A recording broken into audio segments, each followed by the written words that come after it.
but a country can choose to use 1 week to celebrate it, 1 day or any number of days that the country chooses. And Ghana has chosen 3 days to celebrate World Tourism Day.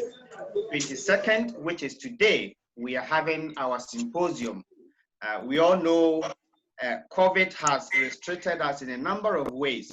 So we cannot meet physically for this symposium as we did last year in Kumasi.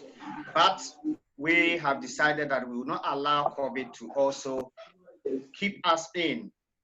But we wanted to use this medium to also reach a bit more people to also learn what we are all going to learn today. So that is why we are having this webinar, which is a symposium. So we have great speakers here. I'll be introducing them very soon. But I just want to welcome all of us that we are going to have a nice time. I'll introduce the topic very soon. But let me acknowledge if I can see Madam Bella. Madam Bella is the president of Ghana Tourism Federation, GHATOF. I can see her here. She is also co-chair of the committee that is working on this year's World Tourism Day. She chairs the committee with Mr. Eko Sampson of GTA. I'll introduce him later. So we also have some media personnel with us this morning. We have Joy Business, we have Onya TV, and a few others. At the appropriate time, I will introduce all of them. So colleagues, welcome to this morning's webinar. Now let me also acknowledge my team.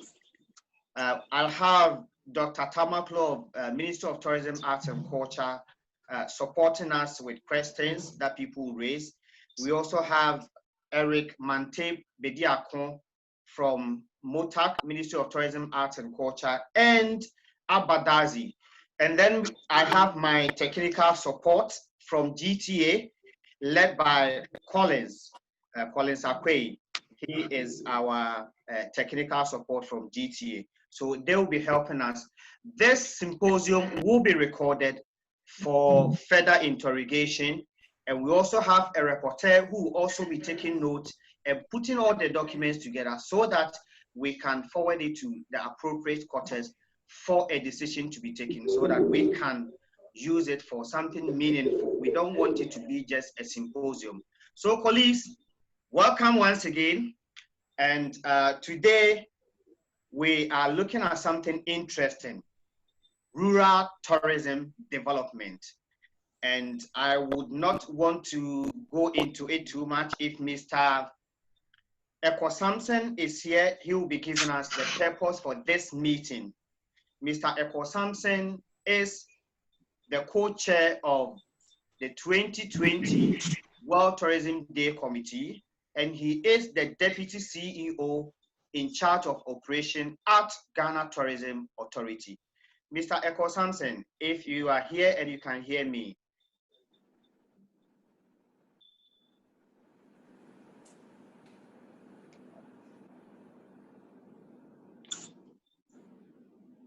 Okay.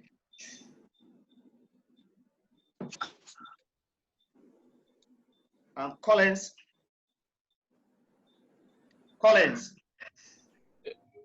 Yes, I didn't know he was supposed to speak, so hold on as I try to get him. Okay, please. Yes, thank you.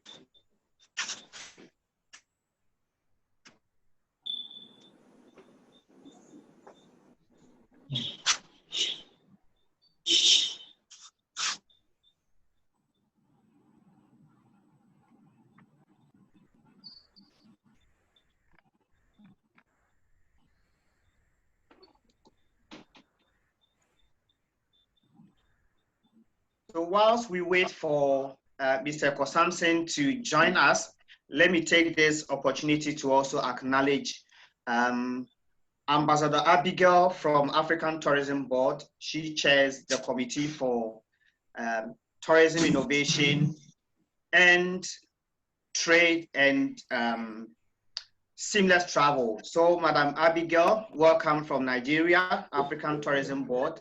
We have a number of them here. I think we have Kotbeck, who is the chairman of the African Tourism Board, also with us.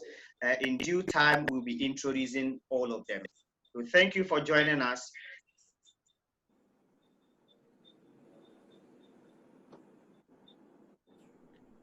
Okay, Mr. Eko Samson is here.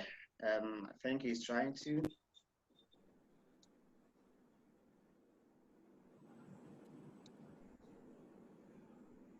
Good morning. Good morning, Mr. Eko Samson. Yeah, distinguished invited guests, the tourism fraternity, ladies and gentlemen. On behalf of the Minister of Tourism, Arts and Culture, this is Barbara Otingesi, and the committee, which I co-chair with Madame Bella Ehu, which put this year's National Tourism Day together. We welcome you to the symposium, which will focus and dissect the 2020 World Tourism Day theme. As you may be aware, the World Tourism Day is commemorated each year on 27th September, and its primary purpose is to foster awareness among the international community of the importance of tourism and its social, cultural, and political and economic value. The theme for the 2020 UNWTO Day is tourism and rural development, as has been highlighted by Mr. Frimpong.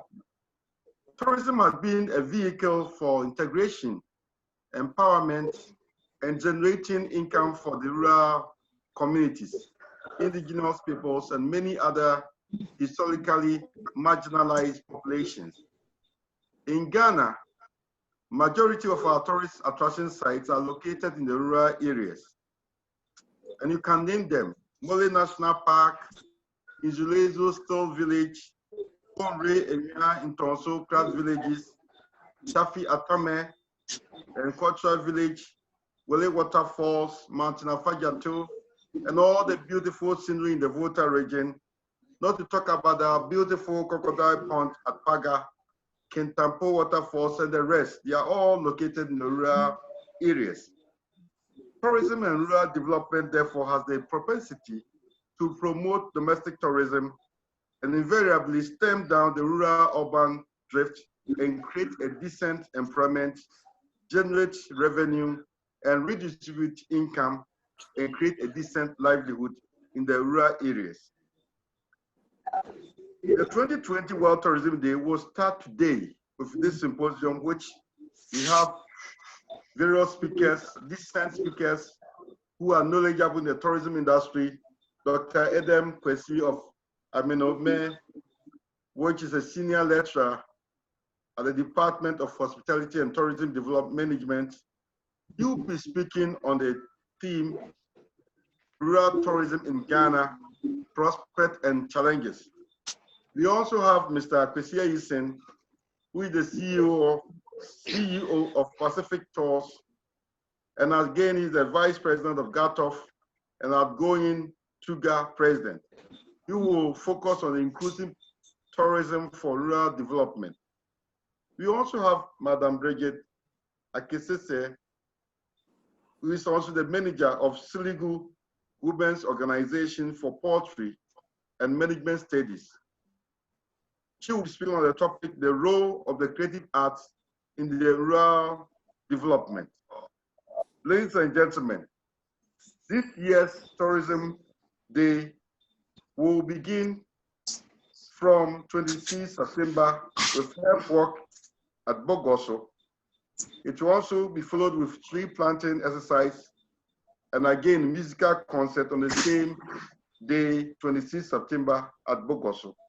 There will be a grand debate and photo exhibition on 27th September 2020, which is the climax of the UNWTO World Tourism Day at the forecourt of Takrady Mall.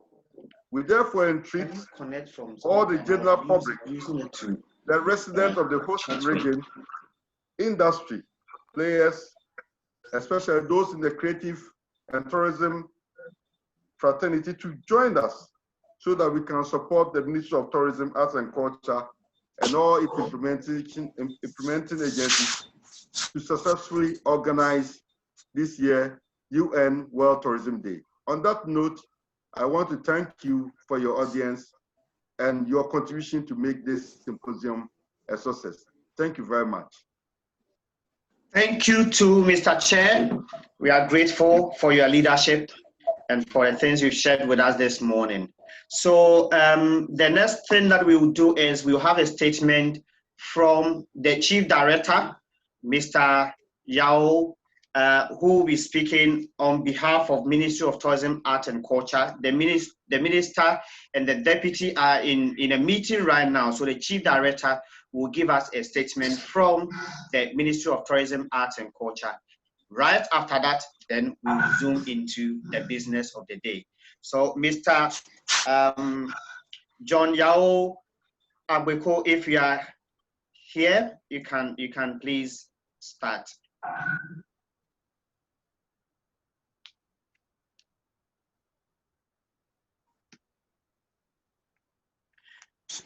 Okay, cool. Okay, I think we will continue. When he comes, he will give us his statement. Yes, as Mr. Efo Samson just mentioned, we are going to deal with three main topics, and we have three speakers who will be doing justice to these three topics. And then each of them will speak for 10 minutes, and afterwards we will have 30 strong minutes of question and answer time. We want participants to be part of what we are doing because we believe that rural tourism is very, very critical to the tourism development in Ghana. So we have one from academia, one from industry, and one who is actually involved with women who are majority of the tourism and hospitality industry sector. So we will start with rural tourism development in Ghana, potentials and challenges. The challenges we know, we want to find out what are the potentials, what is it that we need to do.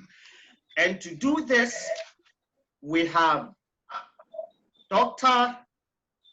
Edem Kwesi Amenumey.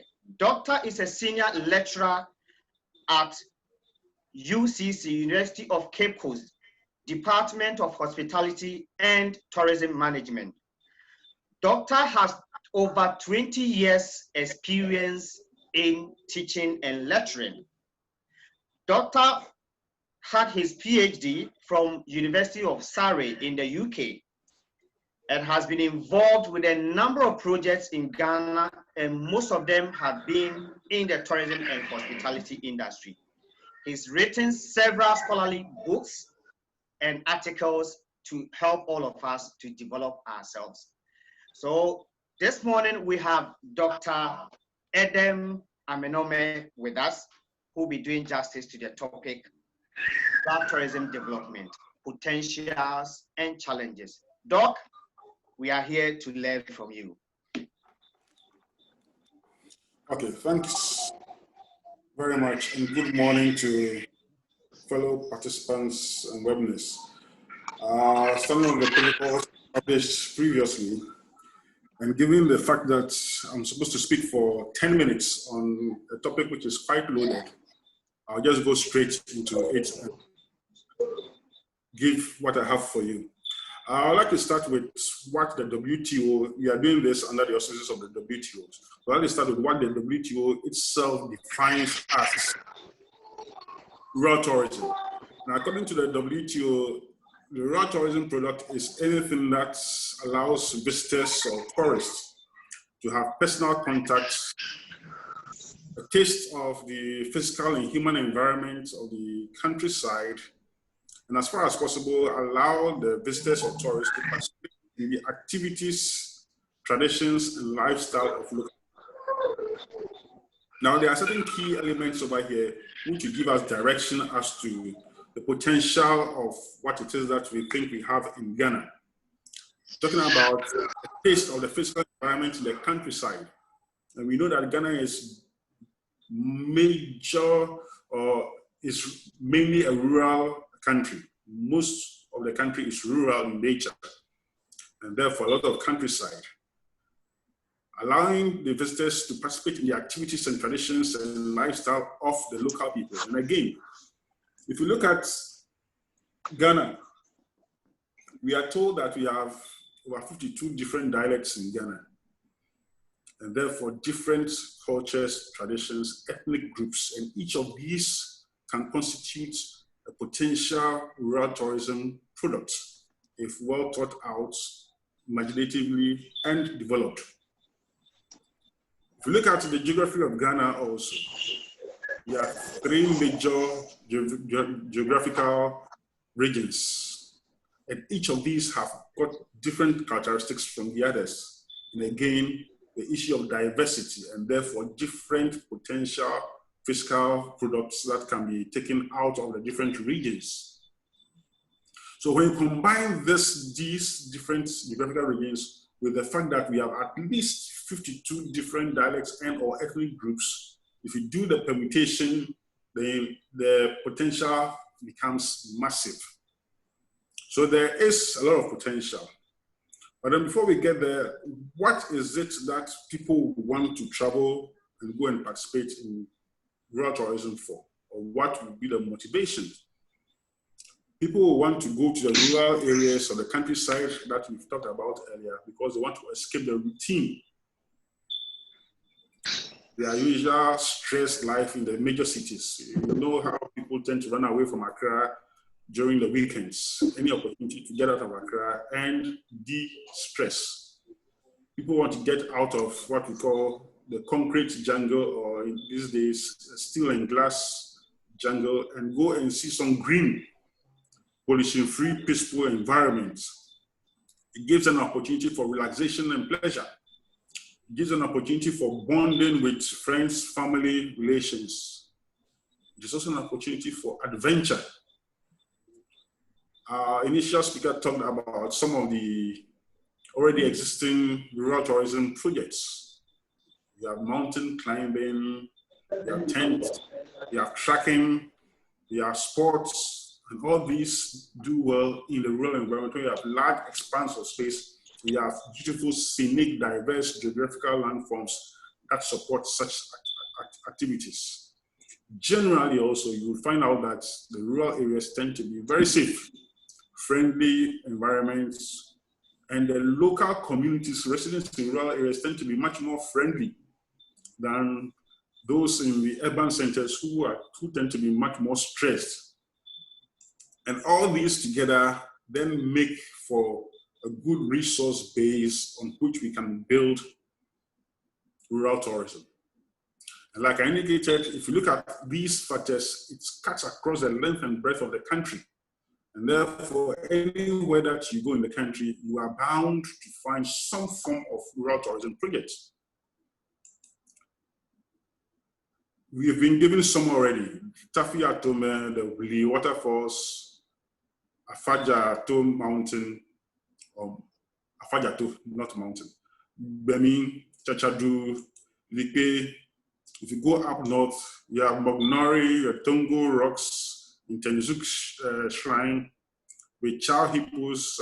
It's cut across the length and breadth. If you go to Busia, you have something happening where you come to the central region, there's something happening here. Brangahafo, the Eswal Brangahafo region, the falls. So across the length and breadth, there are potentials. Now, our challenge is how do we make the best out of these potentials? How do we maximize on these potential resources and make the best out of them so that the benefits expected from rural tourism, mainly improving the livelihoods of those in the rural areas, so that they will be content to stay there and not rush to the cities, Accra, Kumasi, and compound the problems over there. Now, to do this, I'm relying on work that has been done in the department, my department.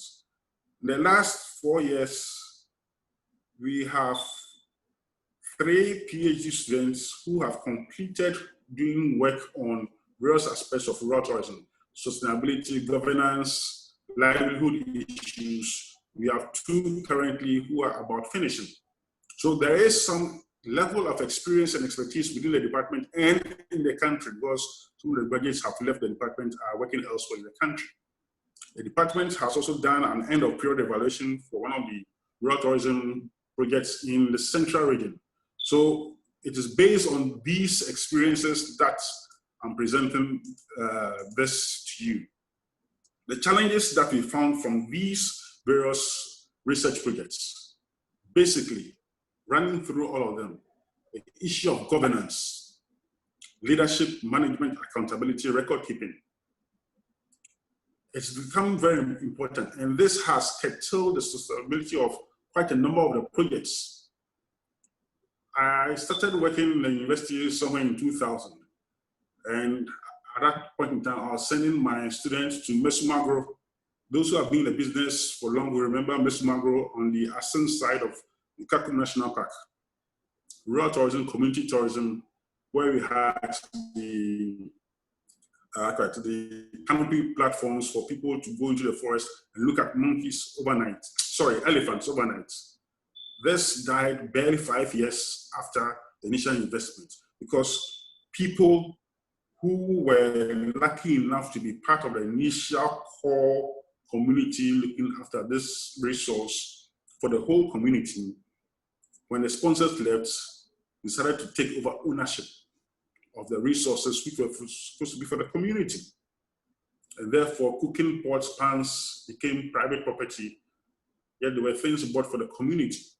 We enter into some of these projects without putting in place the structures that will ensure that these are community projects down the line. The project's evaluation that we did for an organization, after some time, you go to the community, either people don't remember, recollect, or acknowledge the fact that the sponsor did such and such in the community, or it has been attributed to somebody else. It is the assemblyman who did it. We don't know of any foreign organization or NGO that came to do this for us. And if these things are not addressed, we shall continue to have the challenges. And these rural tourism projects and enterprises will not grow and become what we want them to become. Issue of transparency. Because of the lack of governance structure and how the monies or incomes or whatever that comes out of these community projects are distributed, and emphasis on community. We don't expect that everybody in the community will be working in that project, but then we expect that the resources be felt by the benefits, rather, be felt by the community, because it is based on a community resource. The resource upon which that tourism project is being developed is a community resource. Therefore, the community must see that they are benefiting. In many cases, some of these resources are historical, traditional resources that the community have used, but today have stopped from accessing them. And therefore, there must be some recompense. And therefore, when a few people hijack the benefits coming out of these projects, then people fold their hands and sit back. And people begin to antagonize visitors and authorities who come into their communities. There is also some social, ethical and moral dilemmas that we need to think about. Once you start bringing visitors into the community, and most often than not, the visitors are people who are economically much more powerful than the local residents. The local residents begin to see and copy and emulate the behaviors of the visitors. Now, we are basing our rural tourism project on the traditions. And therefore, if you're not careful and we change the traditions, we modify the traditions, we are, as it were, killing the hen that laid the golden egg. But then the question we want to ask is, should the local or resident community also, when we are becoming well off, continue to stay in the traditional places, the traditional homes? If you go up north, you find a situation where some of these community tourism projects, people have begun putting up cement buildings, houses with iron sheets. Yet we are supposed to have traditional homestays with mud and thatch. Now, because the people have now gotten some amount of economic power, they now want to live like people who have gotten some amount of money in their pockets. So they improve on their homes. And they improve on their homes, they are compromising the very resource based upon which we developed rural tourism in that community. And then should we say that because you want rural tourism to develop in those communities, we should stop people from improving on their homes, their home styles and architecture? It is something that we need to think about. We also have the issue of commodification.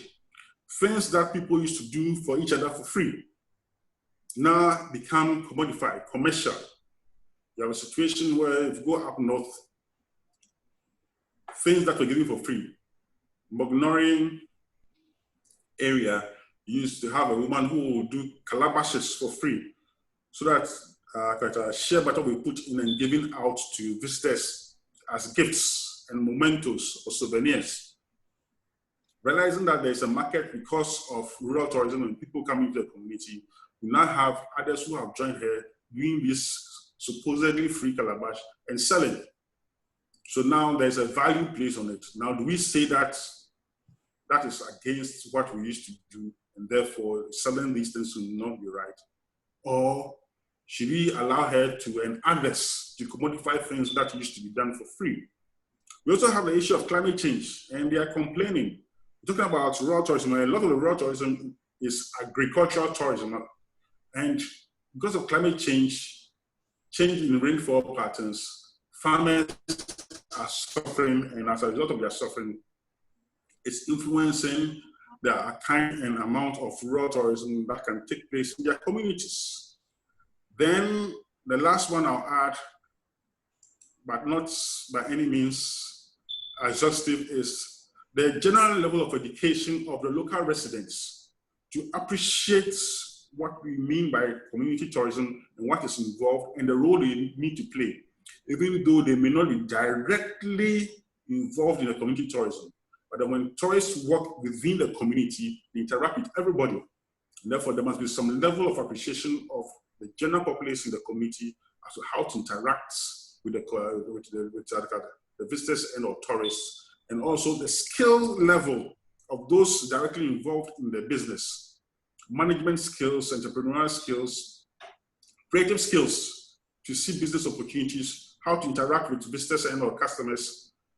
We have a culture in our marketplace. A customer comes, a visitor comes, and you have 10, 15 potential sellers, tour guides, bike riders, all crowding around the person offering service. Sometimes it degenerates into quarrels amongst these service providers, and sometimes even fights.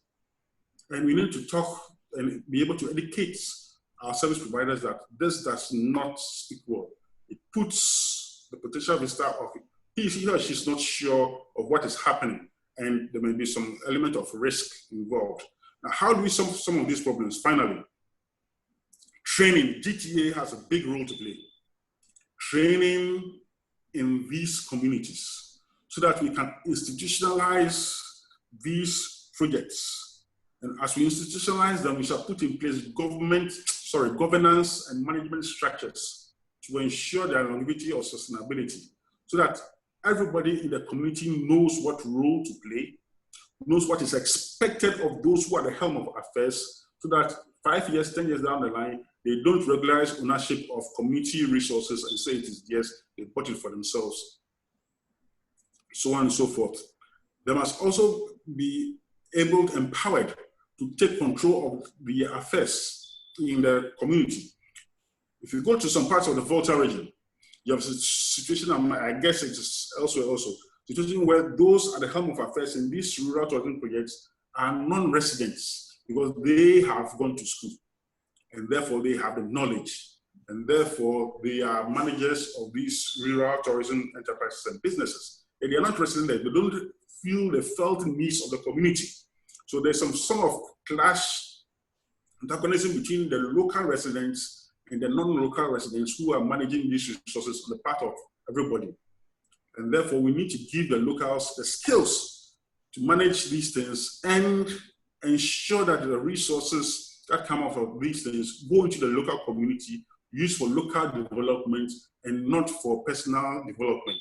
The issue of social cost and individual or private benefits. We also need to look at training them to open their eyes to entrepreneurial opportunities so that we don't have non-locals coming in to establish businesses and then taking advantage of the rural tourism to the disadvantage of the locals. The idea is that we want locals to do small businesses in these communities so that they will earn something extra, improve their standard of living, and not have the urge incentive to leave these rural areas and go to the big cities. If you have people in the big cities coming in because they have been enlightened to take care of businesses, these small businesses, we shall be defeating the purpose and aim of rural tourism. I think I've overspent my 10 minutes. Thank you very much.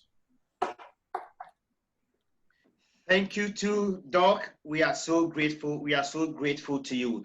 Colleagues, this is wonderful. It's getting better and better. We have quite a number of questions for you, Doc, but we'll come back to you. Just to let you know that we are live on Facebook. If you go to Ghana Tourism Authority's Facebook page, we are live there. You can watch us. You can just get somebody to view and also contribute. The next speaker, let me also say that if you have any questions, please jot it down. We want to finish with all the speakers and then we can ask questions. If you also want to contribute, you are also allowed to do so when we are done with the speakers. The next person that will be sharing with us is Madam Bridget Akatsise. Bridget is one of the people that is doing extremely well with the women in the northern region. She has been a manager for Sirigu Women's Organization for Pottery and Art for over 9 years, and she's trained several women in pottery and artworks. I think at some point we will show some of the works that they've done in the north. But for this morning, Madame Bridget will be speaking on the role of the creative arts sector in rural tourism development, the role of the creative art industry in rural tourism development. Madame Bridget, if you can hear us, please, we are all ears. We want to listen to you. Share with us what you've been doing and what have you been contributing to this sector.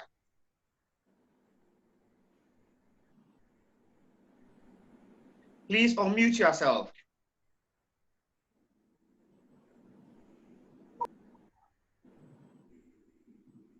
Hello, Bridget.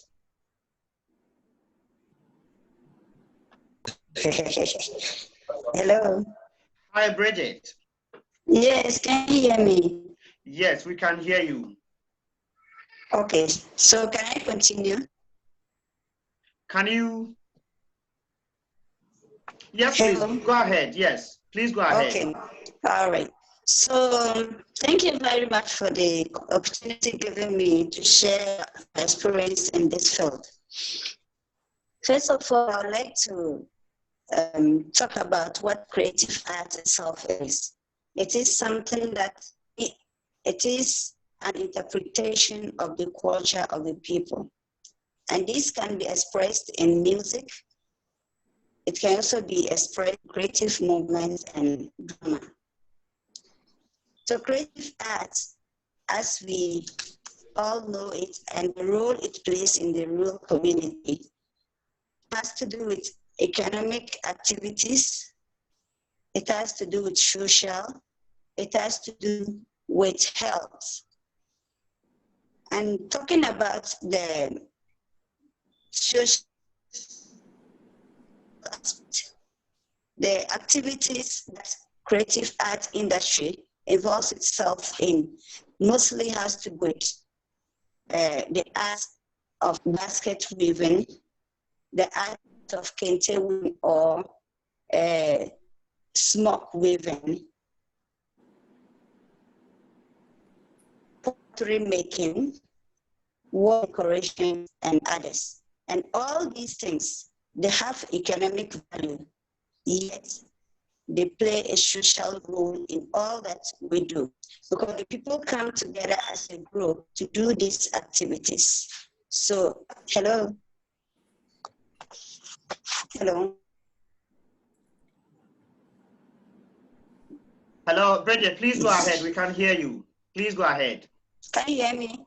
Yes, okay. Yes, we so can. it has to do with the people coming together to share core values, to share all they have within them and creatively come out with things people can admire.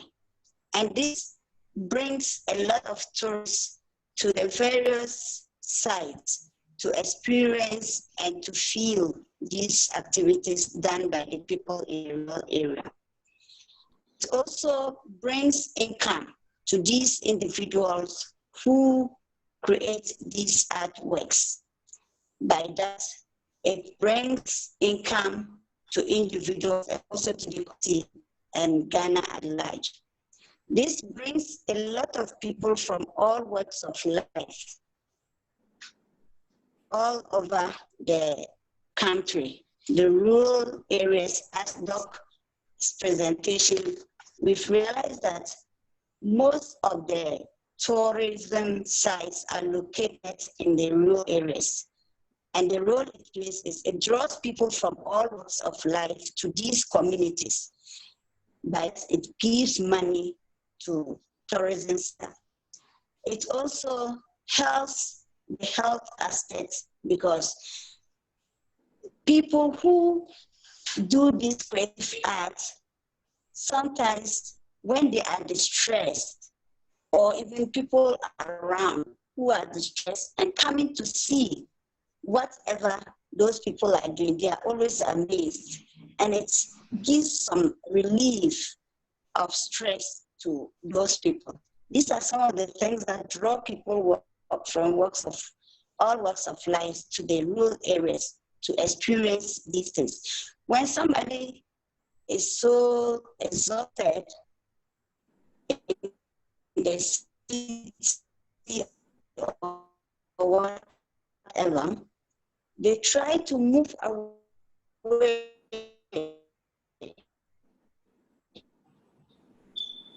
to sit in these areas to get some relaxations, to get and then reorganize. So is really something that helps in the development of tourism in the country, because they have the areas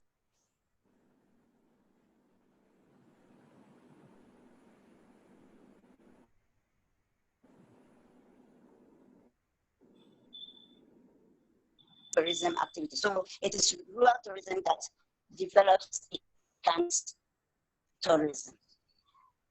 We have realized that these tourism activities are left in the hands of individual players. Individual players in the various regions, in the various store sites. And this is really not helping us, because we do it as individuals and you are looking at your individual benefits. But what will be taken into consideration? You also are not able to pool resources to be able to this standard that will not tourist to the country. There are times they get to the areas and they are frustrated. Why are they frustrated? Their expectations are not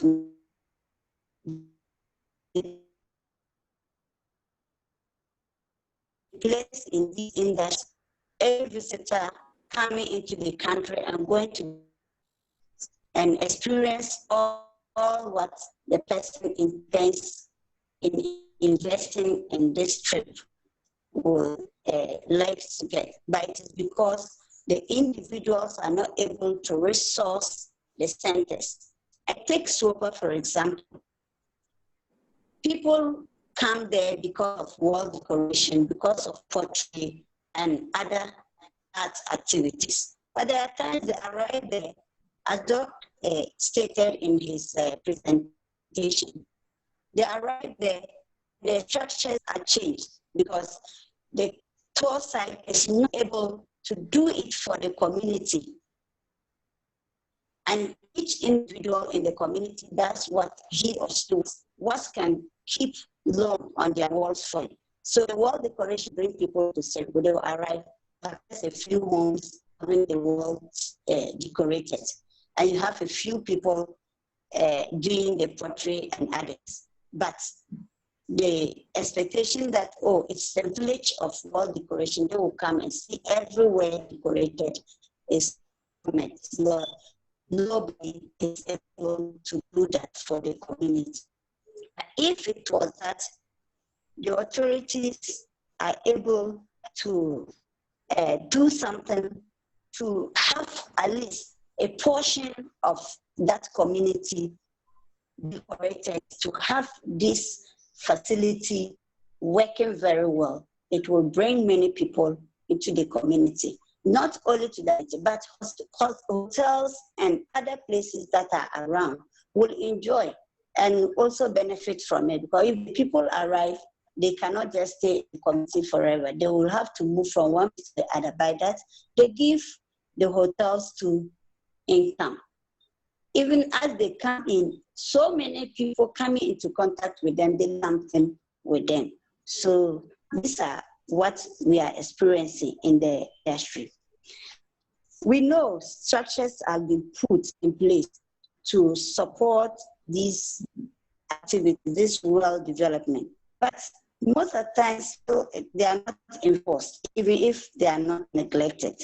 So we urge that attention be paid to these things so that we develop them very well, so that people who are into the country will benefit from their trip and also leave some for us as a nation.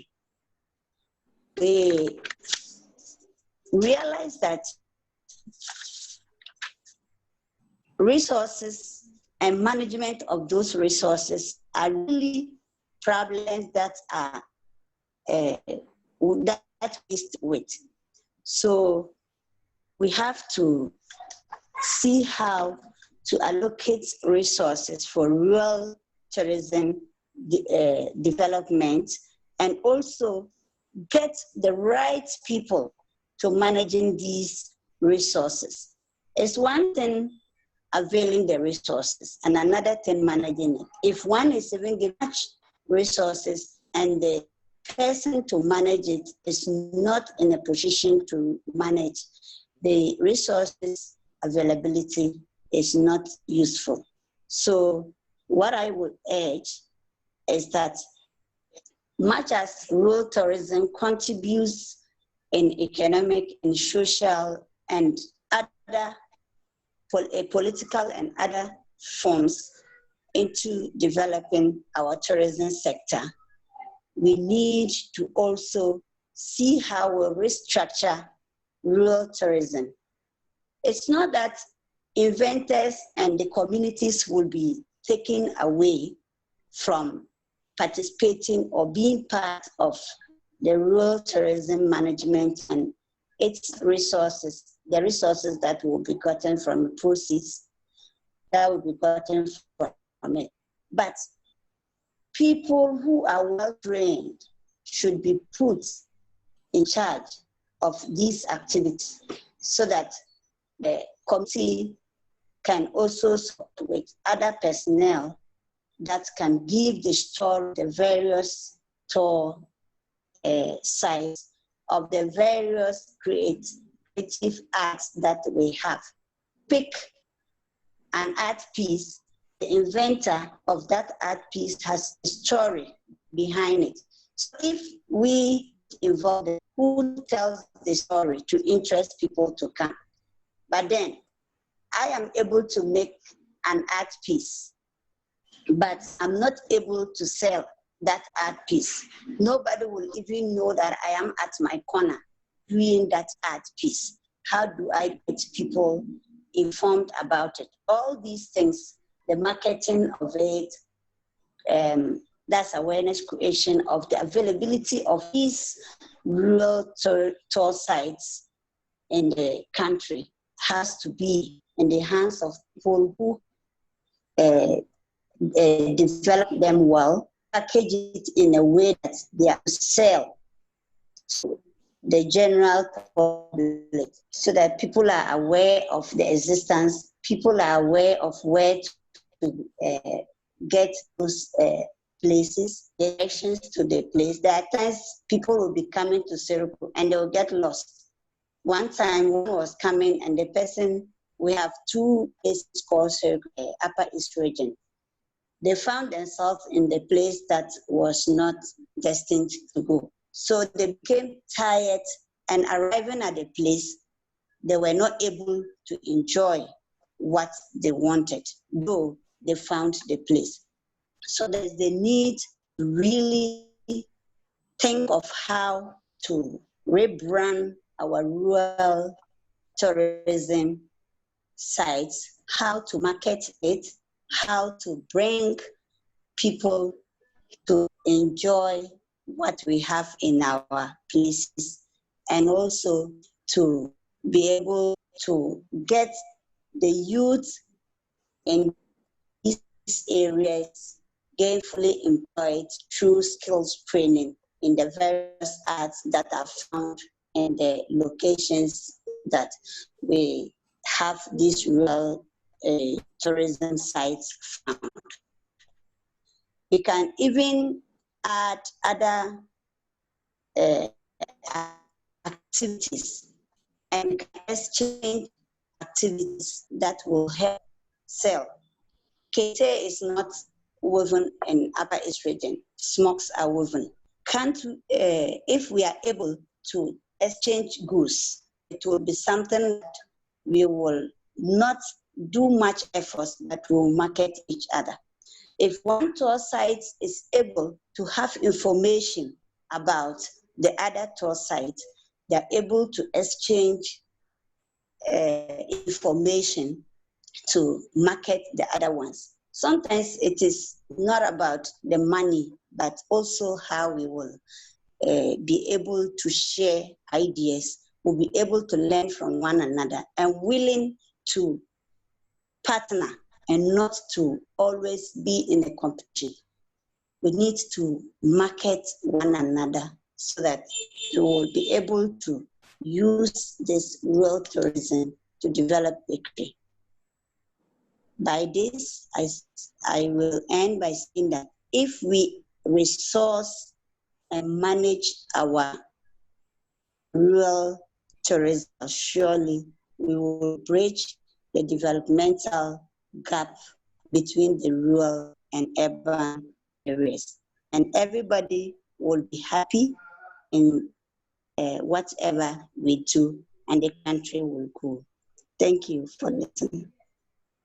Thank you very much, Madam Bridget. If indeed we pay attention to rural development, rural tourism development, we will bridge the gap between the rural areas and the urban areas in terms of development. It is said that by 2030, 50% of Africans' population will be in the urban areas. And already we are seeing the challenges that the urban cities are facing.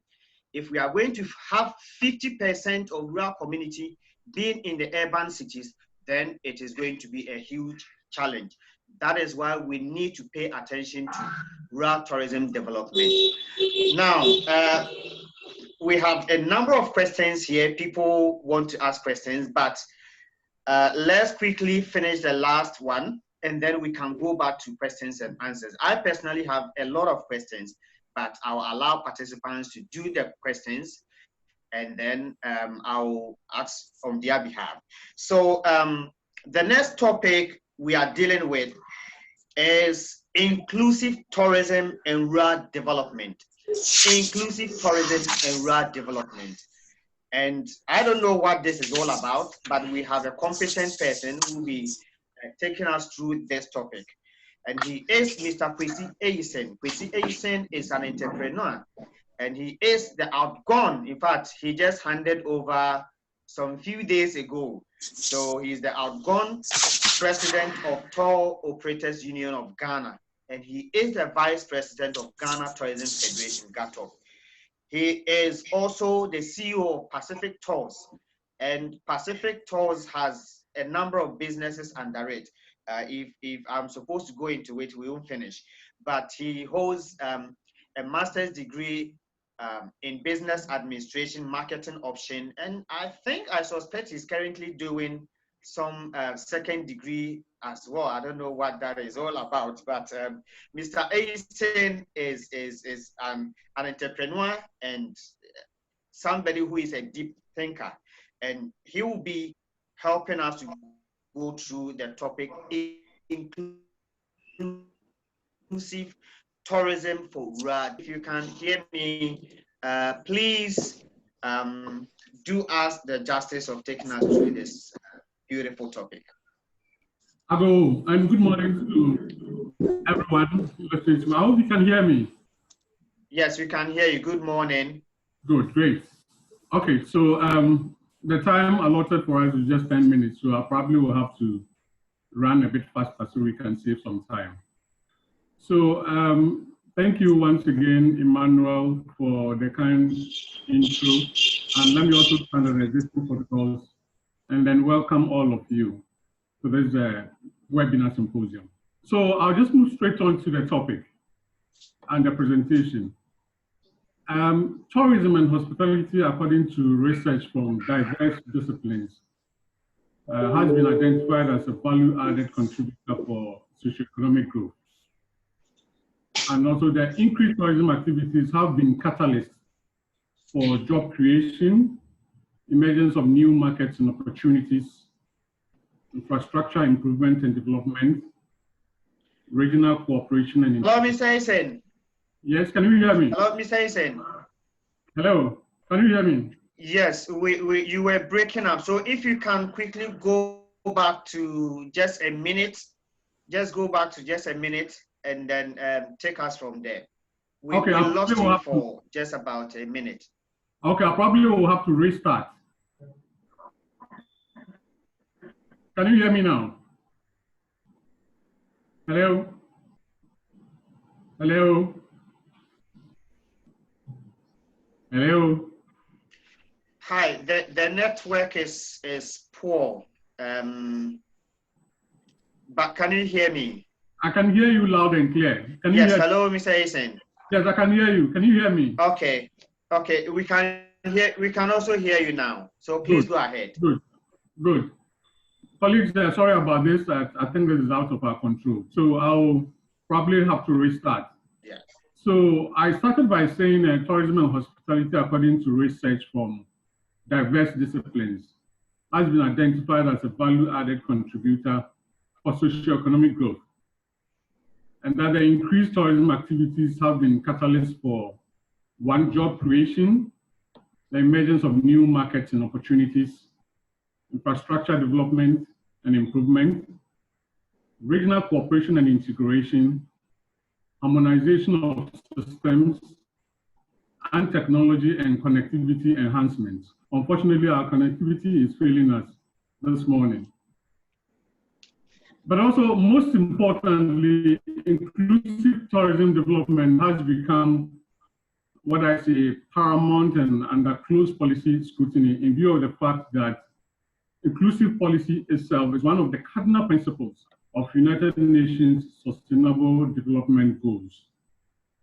And as a result, tourism development, in particular in rural areas and rural economies, if when inclusive, will ultimately lead to poverty reduction, employment and job creation, enhanced living standards among rural population, when social partners and stakeholders in general, through social dialogue, contribute to creation of the opportunities and the sharing of the potential benefits.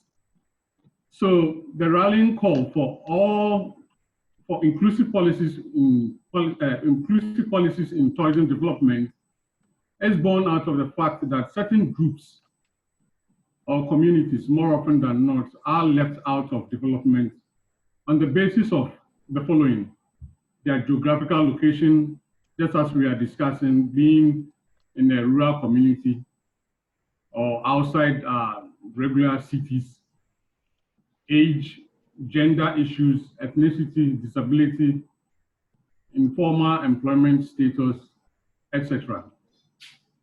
So the overarching theme is that to identify the drivers and rules, responsibilities, and constraints in the achievement of inclusive tourism for rural development. And these are all in line with the theme for this year's World Tourism Day, which, as you are all aware, is tourism for rural development. So the focus of my subsequent presentation is thus on the rural community or population as a disadvantaged and often marginalized people.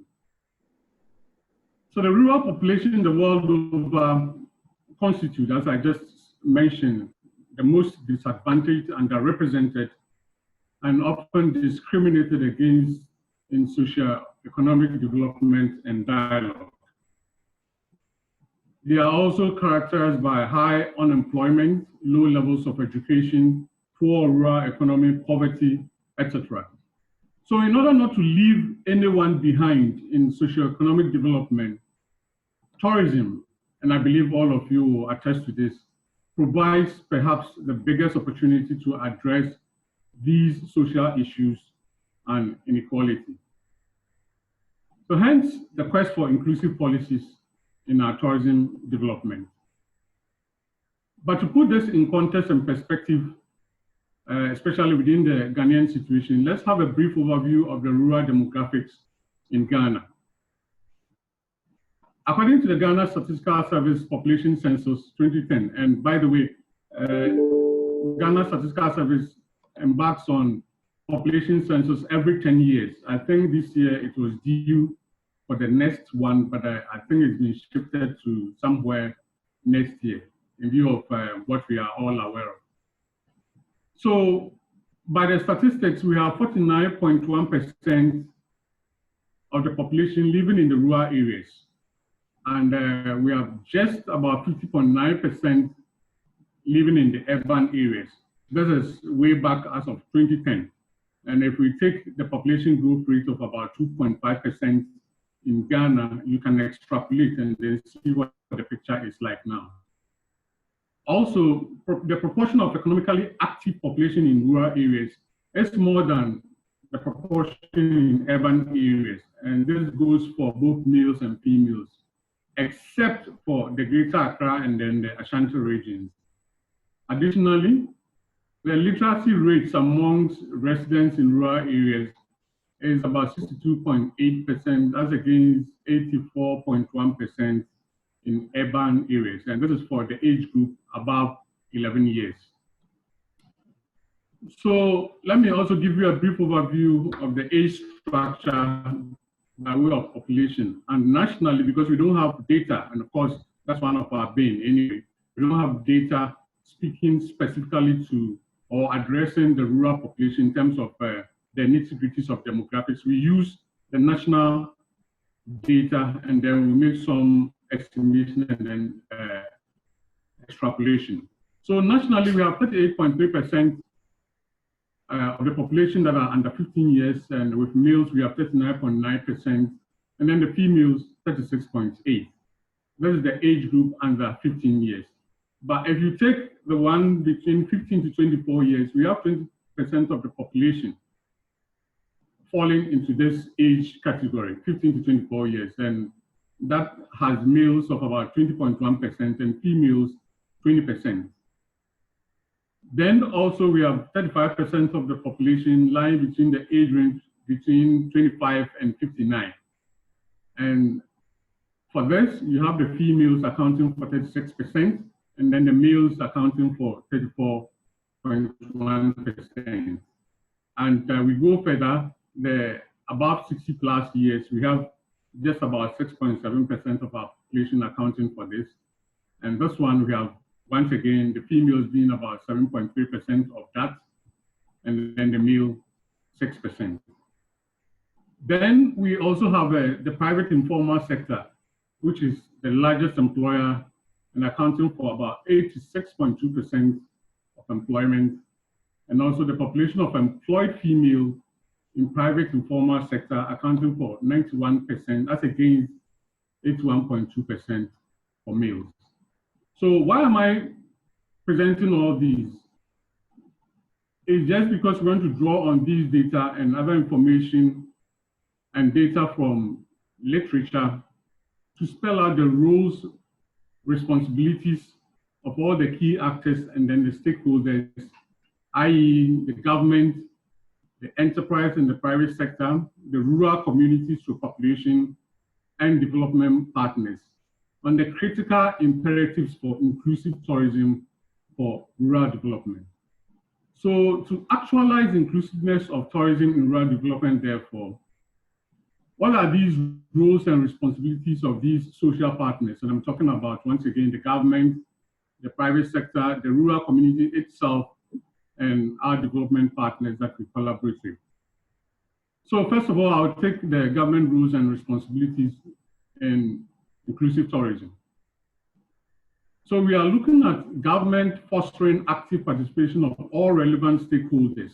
And this is very, very important. The active participation of all relevant stakeholders, including the rural and local communities, the private sector players, of which GHATOF and its membership of over 30 trade associations are part of it, the civil society, the NGOs at all stages of rural tourism projects and programs for rural development. So this social dialogue or stakeholder engagements are very, very crucial for inclusive tourism for rural development. So moving on, government is also to allocate sufficient financial and human resources for the protection, conservation and sustainability of rural tourism products and natural environments through ecosystem. And here we are looking at our forests, our beaches, the water bodies and wetlands, and then the game and wildlife. Then we move on also to looking forward to government developing a clear strategy for rural tourism development in every area designated as tourism site or attraction in partnership and in consultation with all relevant stakeholders. Then also government is to build and improve rural tourism infrastructure.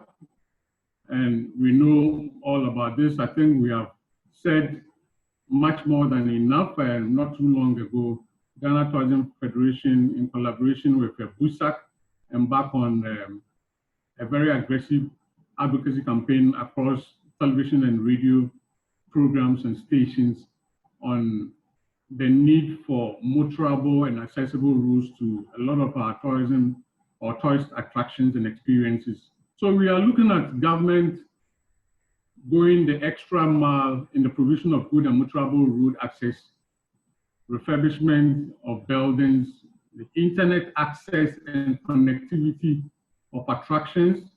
And let me say that we've heard the Ministry of Communication talk a lot about this by way of making internet accessible in a number of rural areas and educational institutions. So we're looking very much forward to that, and we're also very much aware of a World Bank grant that is being made available for refurbishment of a lot of the tourism attractions and sites. So we're looking at government building and improving on all these and in partnership with private sector. Then again, we're also looking at government providing necessary resources to monitor and evaluate results of rural tourism development projects and programs, particularly those aimed at poverty reduction. So having done away with the government side, let's also look at another social partner or stakeholder, a key one at that, where most of us come from, the private sector rules and then responsibilities. So we are looking at the private sector equally fostering partnerships with rural communities and populations in the development of rural tourism projects to maximize rural economic output. Then again, also, we're looking at the private sector, prioritizing rural communities population in the recruitment of labor and workforce, with emphasis on training and apprenticeship and other work-based learning programs to let rural population be part of its tourism economy. And that is very, very critical because we have a lot of our members within the Federation with hospitality facilities and tourist attractions and experiences, already engaging the local workforce and also embarking on some form of training programs, spanning internship and some form of apprenticeship as well. So already that's an ongoing program, but we need to do more and improve on that. We're also looking at the private sector, also giving priority to local suppliers of goods and services to create jobs and nurture the sustainability of rural enterprises. Of course, if we give the opportunity to the local suppliers of goods and services and we integrate them into the tourism value chain, then we create this economic sustainability for our rural enterprises and businesses. We're also looking from the private sector perspective of actively promoting skills development and capacity building of the rural community population. In addition, also the private sector we are looking at promoting transition of traditional and informal rural enterprises on the journey to formalization, because you realize that a lot of, even within the urban sector, we have a lot of informalized businesses, but in order for us not to be disrupted, especially with the presence of technology and digital transformation of economies, if we don't gradually bring our informal operations to the formal sector where we can take advantage of the opportunities globally, because we all operate in the global environment where you'll be in Ghana and somebody, a potential tourist, an inbound tourist wanting to come to Ghana, maybe on the back of the year of return or beyond the year of return program, you must be seen globally. And if you are operating within the informal sector where even the basic website that will put you on the global stage, you are lacking, then you are more or less gradually being disrupted away. So these are the areas that the private sector is also looking at improving within the rural and then the local economy. In addition, also, the private sector is looking at actively promoting skills development and capacity building, as I mentioned earlier on. And then, of course, the transition, as I alluded to earlier on as well. So now let's look at the role of the rural population and the community itself, because just to draw you back, we are looking at an inclusive tourism development for the rural community.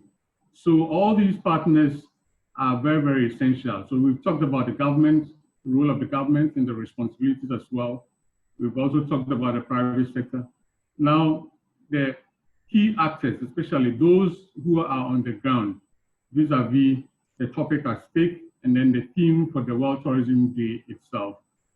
What are the roles of the rural population and then the community?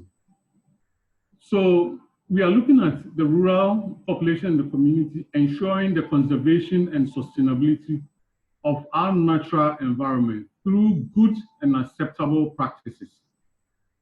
In fact, it is very, very key and crucial. And these are all aimed at protecting our beaches. And you agree with me, our beaches, some very good, some a lot need to be done to improve, especially on the sanitation aspect.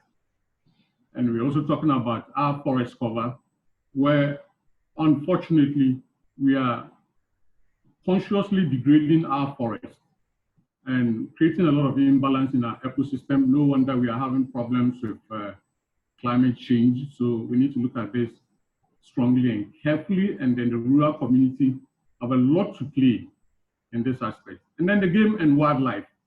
Not too long ago, I mean, people will pay huge sums of money to go to Mole National Park, probably, and then to maybe Kenya and then South Africa, just to go and have a view of the game and wildlife. We have elephant population here. Unfortunately, we have poachers and hunters using them as their sumptuous meals all the time, and it's a very sorry sight.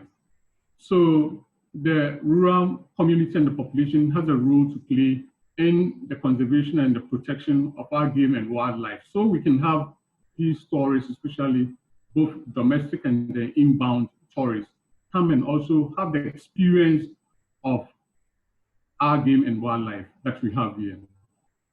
Then again, we're also talking about the water bodies and wetlands.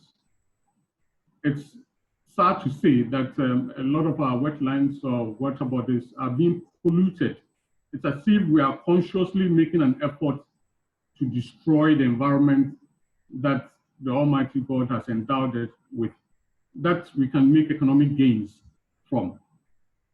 So the local communities and then the population as well have a lot to play in the protection of our water bodies and then the wetlands. So we don't pollute them through activities of galamsey and so on and so forth.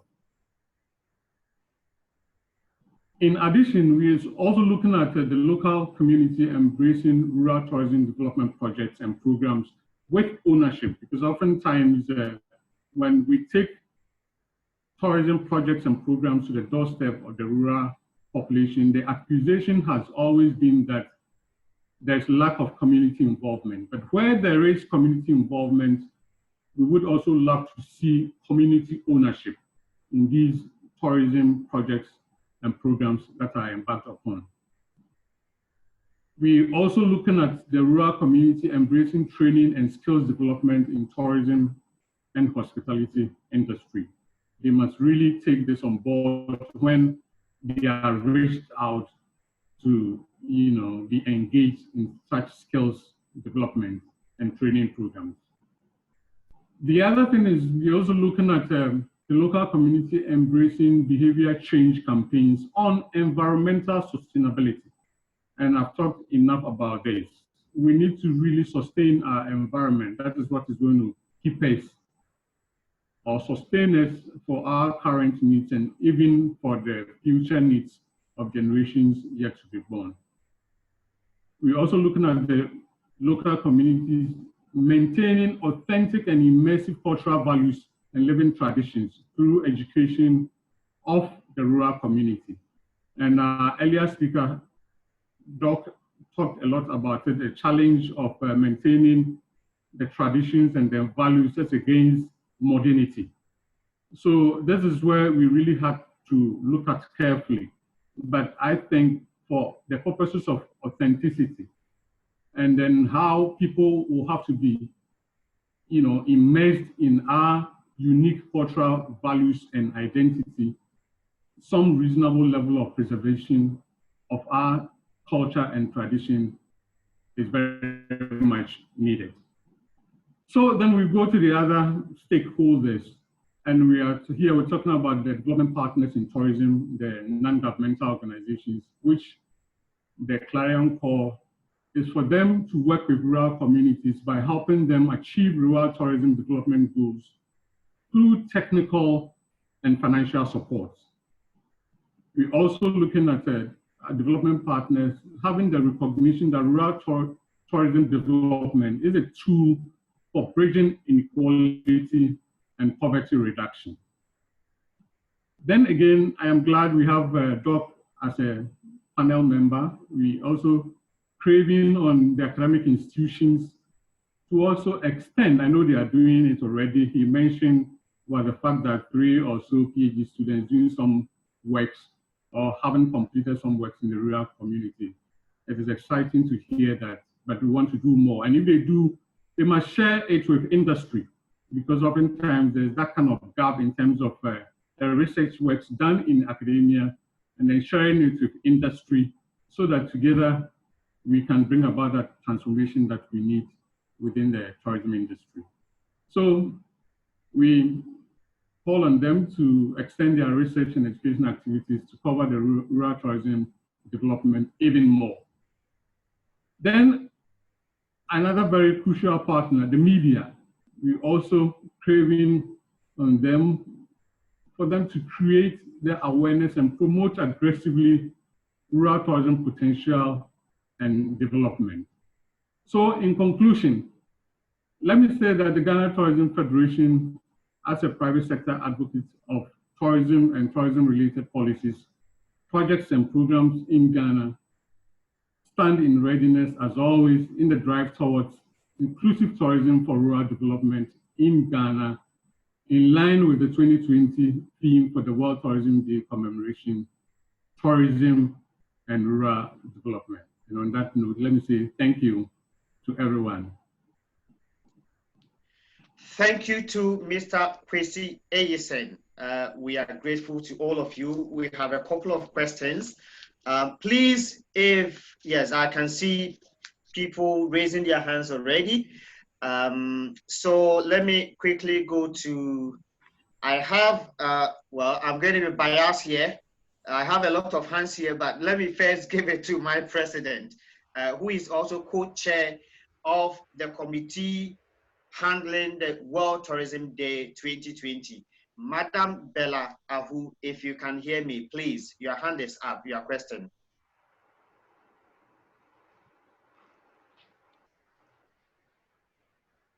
Madam, please unmute yourself and yes, please go ahead.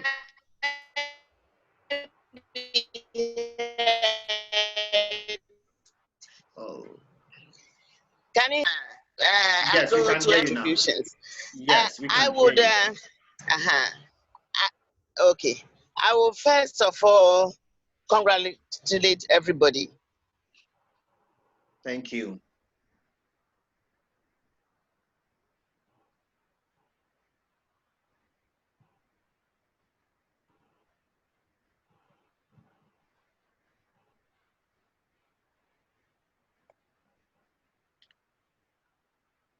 I think we are having a challenge with Madam. To Dr. Amenumey, he made wonderful presentation on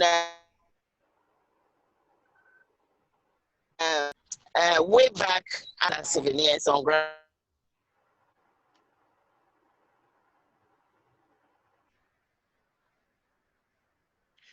I think Madam's network is bad. I have Galaxy A20. Galaxy A20, if you can hear me.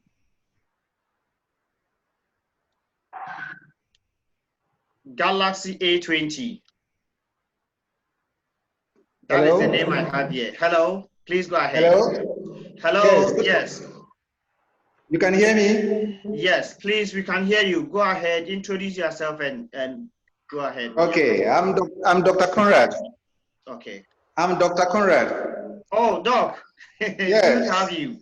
Good to have you too. I'm so happy to join you. Right, great. Yes, I'm with the UDS Nyampala campus, Department of Ecotourism and Hospitality Management. Right. Yes, I've been with you from the very beginning. I listened to Dr. Amenumey and Mr. Kwesi Eyison. I must admit that they made very fantastic submissions. Thank you. Yes, but in talking about rural tourism, I want to make a passionate suggestion to Dr. Amenumey. They have been, but their department has been one of the oldest in terms of tourism and hospitality training in the country. And particularly at the master's and then the PhD level. Is it not possible that you in academia, before the student does his viva, there should be some form of teasing out, particularly topics that are rural tourism inclined? There should be the possibility of teasing out what their major findings are in terms of rural tourism. What the visitors to these destinations have said they have benefited from the area and what the challenges are, and what specifically can be done to augment or to solve those challenges that are identified. So that at the Viva, the student is able to come out with these, and then specific instructions are given for the student to communicate those findings to the destination areas. Personally, I did my master's and PhD at the University of Cape Coast. And at the master's level, what I did was, after the findings and after the guests had given very wonderful suggestions, I communicated that to the destination area. And within minutes, within some time, I saw that they had acknowledged it. And then the next time around, when they put up an advert for tourism development in that area, they included but they had rectified those challenges that the visitors had talked about. And that is how tourism actually picked up in that area. Then, of course, I want to also talk about the ministry, Ghana Tourism Authority. It's not possible that you could have some kind of a fund dedicated to research that is circulated to academic institutions, so that those that are rural tourism inclined, I mean,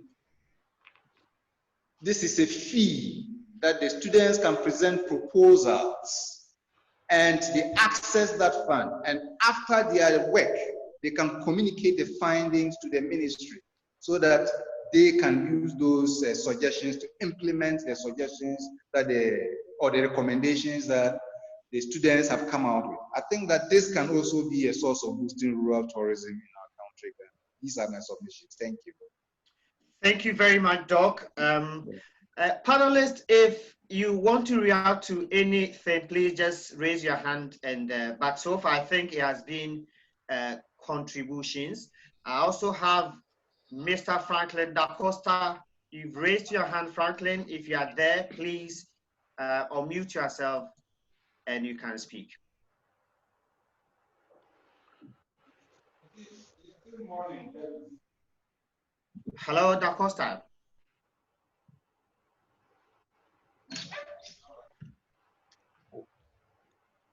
Okay, I'll move to Dr. Alphonse. Dr. Alphonse, I think from the Ministry of Tourism, Arts and Culture, if you can hear me, please go ahead with your question or contribution.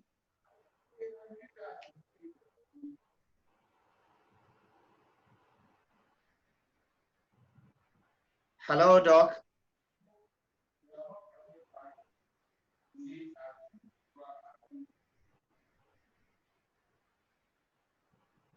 Okay, I think we are struggling to hear Doc.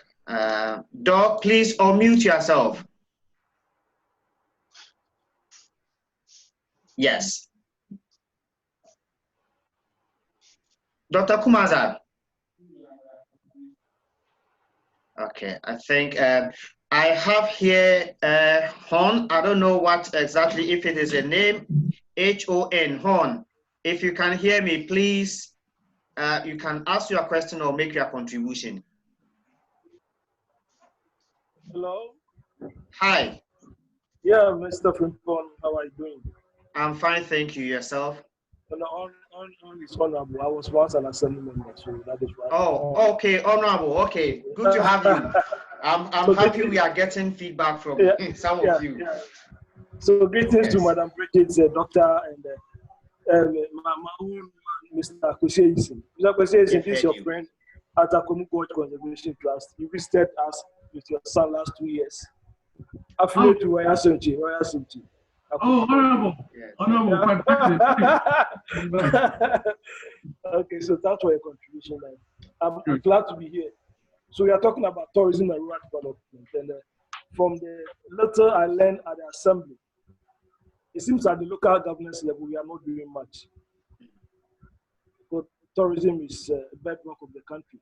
But at the district assembly level, we don't have a department. So that is another challenge. We talk about tourism, we don't have a department. So if there's an airline 1961, that talks about the department of the District Assembly. And there's a trade and industry. So trade and industry includes that of tourism, but there's no tourism desk at the District Assembly. And the part of the work that they have to do is to identify, document, and make it available for private sector participation for the development of tourism in the area. So if there's no desk at the District Assembly level, how do you expect the rural people to be affected? Because all planning boils down to the District Assembly, because they are the key development in the area. So these are the areas that we have to look at, so that the ministries have to ensure, link up with the rural development ministry, to ensure that they have well-trained personnel assigned to all the metropolitan municipal and district assemblies. Because in the Sojamai, for instance, it is one in charge of planning, one in charge of they are managing tourism. But there should be a specialized desk for that. So these are areas that we have to look at. Because if it's not done in that way, it will be difficult to identify areas that we have that potential. Because the potentials will come from the assemblies. I was a chairman for Agri and Tourism Department. So I understand all this. So assemblies that have to give you information about what they have in their area, how do you get the access, and all these things, so that you're able to document them. Once it's documented, then it's made available to all the institutions that are involved to help us develop the areas. This issue about this Amenumey Bridge, it came up last year that they are collecting tolls. It was our committee that came up with the policy, but it was not well implemented. That is why it received that all backlash. We were supposed to have a tourism receptive center, art and craft village, that will host all tourists to the area. Then there will be a tour guide that will give them. So that in a whole, it's creating employment in the area that is affecting the rural life. I'm also into conservation. The doctor spoke about climate change, and Mr. Kwesi spoke about the environment and other things. You can also not talk about tourism without linking it to the natural resources and the forestry division. That one is also missing at the District Assembly. That one is also missing. So if all these things are not there, then we'll be talking in isolation. We'll be talking at the high ranking, but at the local level, it's not there, because there should be an assigned personnel who understand what natural resources mean, how to protect forestry and game life. That department is also missing. So I'll plead with you to also link up with the Minister of Tourism to ensure that all these things are done. Once these things are done at the local level, then we have a headway. We'll be moving forward and ensure that we'll be able to develop the rural areas so that the tourism can impact a lot of them. So there are also areas that we have to look at. We have the 5 A's. I know you know all about the 5 A's. Because all these areas, it is attraction or activities. I've linked up with the Ghana Association of Visual Artists, and they are planning coming around this week, so that we look at the Amenumey Bridge. How do we put an artistic impression, other things on Amenumey Bridge, the lighting system? How do we put all this things to be able to attract people? People will come and spend the nightlife in Atipoku and other places, and they are bringing in money. So these are things that we are doing to support, to ensure that tourism grows. But if all these departments are missing at the District Assembly, I'm sorry, we've been talking. I've been to Mary Forum, we are still talking, and still we don't have the result, because this is the problem at the local level. Thank you very much. Thank you so much, Honorable. Kindly leave your number with us, because we don't want this project to end with the symposium we are having. There must be a way forward with what we are doing, and we want to see results. So kindly leave your number with us so that we can get in touch with some of you and see how we can put everything together and make sure that we add action to our words. Before I go back to the questions, I might have a few contributions here. One from Madam Alisa Osei Asamwa. She is the president of Tour Operators Union of Ghana. Her contribution is that, in her opinion, as was stressed earlier on, tour operators or people in the rural communities should be also trained as tour operators to help in their communities, because they have the indigenous knowledge, and if they are trained, they can also contribute, and it can also become a source of livelihood for them. Thank you very much, Madam. We also have one from Nana Opoku Ajiman. Nana Opoku Ajiman wants to find out why this year's event is being held at Bogoso, because in his opinion, Bogoso does not have any tourism attraction site. I don't know about that. But Mr. Ajman, the thing is, we are actually hosting it in Takrade. Bogoso, we are doing tree planting there, and then we will have another event that is musical night there. So that is the reason, but the main event, which is the Deba, is being held in Takrade. So that is the reason. Then we have, okay, let me go back to, we have one from Isaac Frimpong, but I'll come back to that. But let's go back to those who have raised their hands.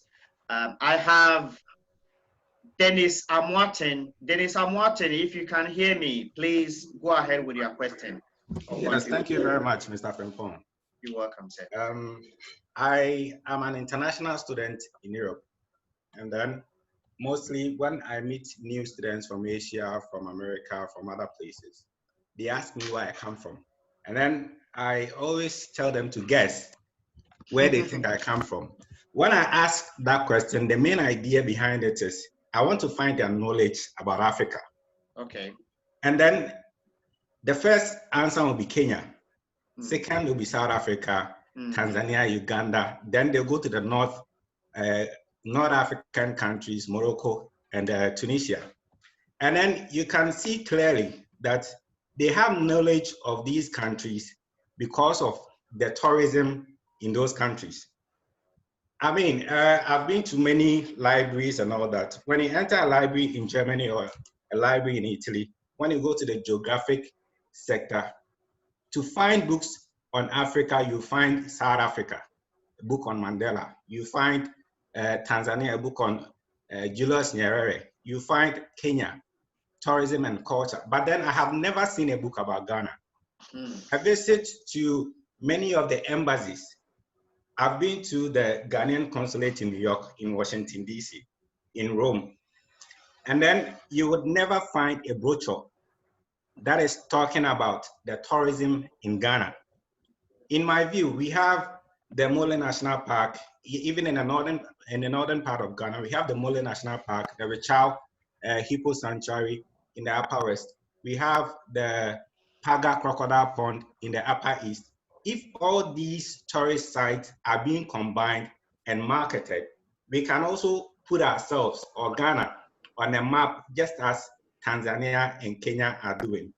So in my view, Ghana should actually, or the government should actually try to invest in marketing. We are not talking about Rwanda supporting or sponsoring Barcelona to market themselves, but then actually putting brochures in our various embassies, and then also trying to develop the routes to these places. As Madame Bridget said, some people got lost when they were actually trying to find these tourist areas. So in my view, developing the routes to these places and then also marketing these places are going to be a very good or a very good source of income for Ghana. Thank you very much. Thank you very much, Mr. Amwaten. I think you even went too far with the marketing and magazines and things that talk about us. Even in Ghana here, if you go to the libraries, if you go to any hotel and you want to find out a book on tourism, that will be difficult. Dr. Edem, if you are there, why is it so? Academia, why are you not writing books on tourism in Ghana? Do you have them and we don't see, or we don't have them at all? Doc, if you are there, are we writing books on tourism? I think Doc is muted. He has to unmute okay, himself. Doc. Okay, when he comes back, he will answer that question for us. But I have Dr. Aka Nyameke Jr. He is the president of Ghana Hotels Association. Doc, if you can hear me, I can see your hand up. Hi. Hello, Doc. Good. Well done. Thank you, Doc. And, brilliant presentation from your panelists. I've really enjoyed it. I think we are all very firm in our minds that tourism holds one of the keys to the development of our rural areas. together with agriculture and other activities. And we also have in mind that tourism is expected to impact on socioeconomic activities in these rural areas. Now, my point goes to Dr. Amenumey. I'm sure when we talk about tourism, one of the things that comes to mind immediately are those tourism sites, or what some call the attraction sites, especially looking at the rural areas. Now, is it possible to define what we call a catchment area for every tourism site in the rural area?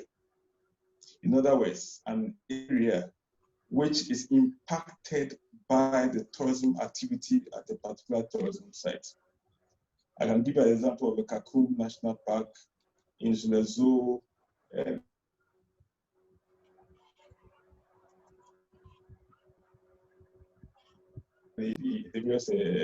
for us to define a catchment area where we can assess the actual impact of tourism activities on the livelihood of people in these areas. And that brings me to this point of baseline studies when it comes to tourism activities. For instance, on what basis can we say that tourism has contributed to the development of a particular rural area? Is it from what we see? Is it from the economic activities in the area? Is it from the type of houses people build? And how clear are we in our minds of the link between that particular tourism activity to livelihood? And I think these are some of the things that we miss out in literature. And also within the context of tourism development in the country. Do we have a baseline study? Do you have a baseline report that we can compare to 2 years, 3 years down the line? I've been to Sirigu a number of times. And each time I go, I ask myself, what has happened to the various visits from tourists, from guests to the area in terms of the economic development of the particular inhabitants there? And I think some of these studies, if it's not been done, I'm sure Doc will give us some update on that. And if it's been done too, is it possible to get some of this information so that it will inform policy formulation and policy implementation? Thank you very much, Emmanuel. Thank you very much, Doc. Dr. Edem, if you are there. Yes, we can hear you now, Doc. Please. Right now, I'm seriously challenged. My lights have just gone off, so I'm using my touch lights on my face so that you can see me. Yes, I don't know how long my machine will be on. But manage for us. Yes, sir. Manage for us. Honorable was talking about the offices at the district assembly level. To the best of my knowledge, the current LI or Act, 817, the Ghana Tourism Authority Act, makes it possible for us to move from the traditional regional offices of GTA to district offices in districts where they think that they have a comparative advantage in tourism development. They are supposed to have district tourism offices or the district Ghana Tourism Authority at the district level. And therefore, I'll be asking him that he should try to get the regional authority in Koforidua to start thinking about getting a presence in Sujaman at the district level. Then from there, you don't necessarily need the authority, the district assembly, to have a desk. If you have the authority at the district level and doing its work, it can liaise with the committee that he is on to get things done for them in the Sujaman district. So I think the first point of call for him is to get to lobby for his district to have a district Ghana Tourism Authority office over there. It's been, I think, 11 or 7 years since the act was passed, and to the best of my knowledge, no district municipal authority in the country has established an authority yet. Yet by the act, we're supposed to be doing that so that we bring administration of the tourism activity to the district level, to the ground, where things are happening and not at the center. The distance between Sujaman and Koforidua is quite a bit, and therefore the eyes may not be on the ground all the time. So that is where you should start from, in my view. Dr. Nyamike, on the issue of studies, baseline studies, we don't have a national base, well, we do and we don't. We don't have a baseline national study on our tourism resources. What we have is scattered individual research reports spread across the length and breadth of various institutions. However, I'm also saying that we do, or I'm assuming we do, because one would assume we've had a number of national tourism development plans, and one would assume that the basis for developing any tourism development plan for the country would, at the ground, you must have a study that tells you what resources you have before you can go about developing a plan for those resources. So I'm assuming that somewhere in the ministry, somehow, there must be a baseline study, there must be baseline studies on various attractions in various parts of the country over time. Because if this is about the third National Tourism Development Plan that we've had, and therefore it must have been based on a baseline study. So using those baseline studies, then we can track whatever changes that have taken place. That is, if we didn't jump the gun in developing the plan without the baseline study, which would have been a basis, and therefore it's going to be questionable.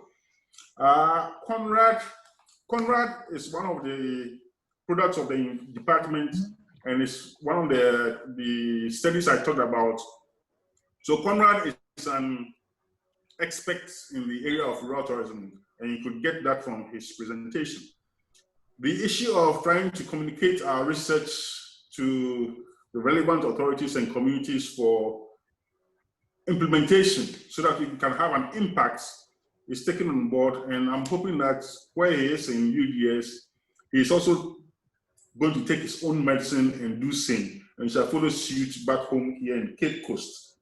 There was another issue by Dr. Nyamike, which I put down because of light, I can't see very well.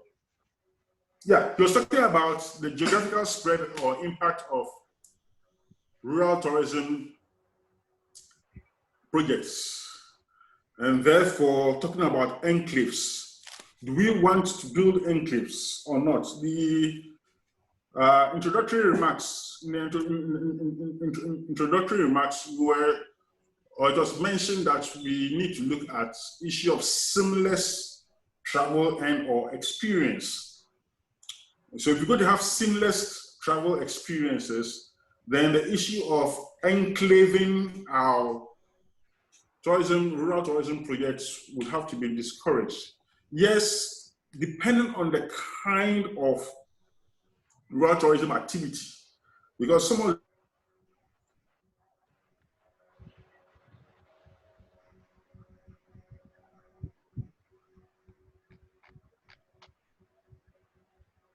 I think we've lost Doc now.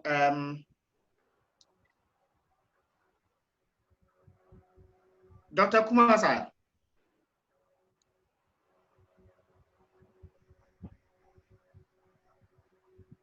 Hello, Dr. Afonso Kumasa. Okay, I think he also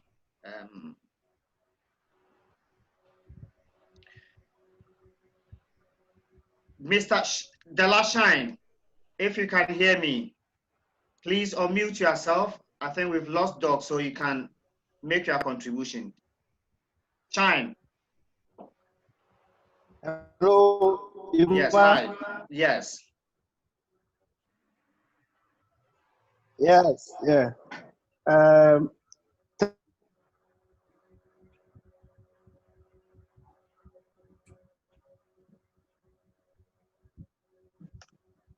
Thank you so much for the opportunity to talk. And then greetings to the panelists. I hope you can hear me. Yes, we can hear you. Yes. Yeah, I just want to add on to what Dr. Amenumey and then the person who raised the issue about opening district offices.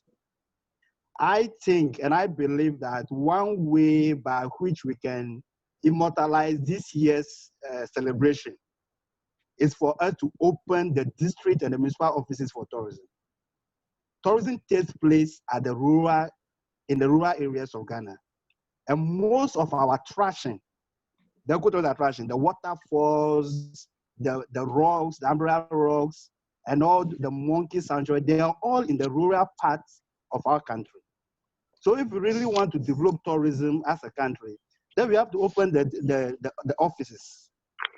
So I don't know, maybe you'll be writing a report on this symposium. One point that I wanted to put forward strongly is for the ministry and GTA to work at opening offices in the district or the municipal offices. Because if you go to the district or the municipal office, they have environmental offices over there, they have planning, they have plan, they have sanitation. And then tourism, which is the fifth or the fourth largest income earner of the country, we only have offices, even GTA, we only have offices at the regional level.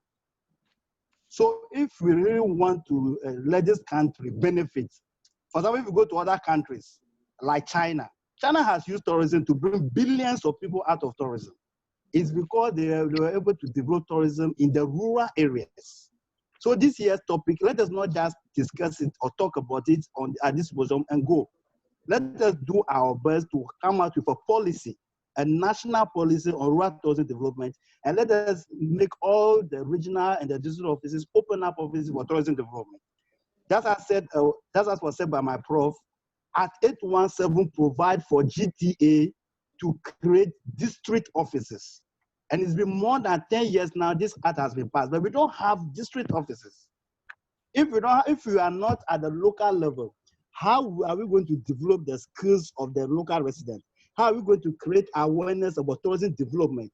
How will our local residents understand and know what tourism is? And be able to create the jobs, opportunities, and then to be able to bring people out of poverty by using tourism. So the point I want to make is that after this symposium, let's take action. Let us not just make it to be a talk show. Let's take action and create district offices for tourism development in all the districts that we have in Ghana. And we ourselves will live to see the benefits of this rural development that we are talking about. Tourism is one of the sure ways to create prosperity in Ghana. Let's take advantage of it and make it. Thank you very much. Thank you too. Yes, this will not end with a talk show. And I have colleagues working with me who are putting everything together. Collins from GTA, Eric Mantebe, Diakon, Mutak, Abadazi, led by Dr. Tamaklu. So we are putting something together. There's a question here, contribution from Millie Dodo. Millie wants to find out how are we working on our bad roads, which has become a discouragement to people to travel to attraction sites. Yes, you are right. If you've been observant for the past 2 to 3 months, GHATOF has been advocating for that.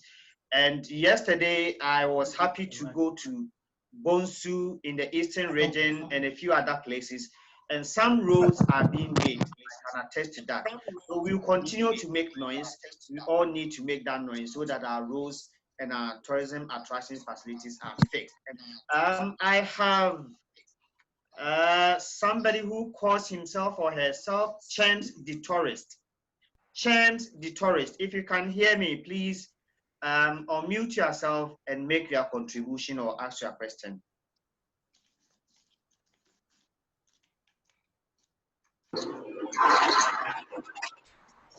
Hello. Hi.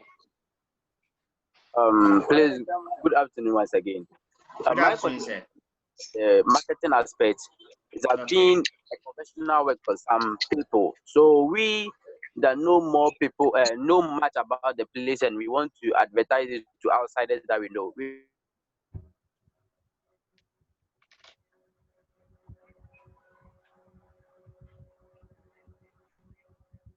We are losing our contributor.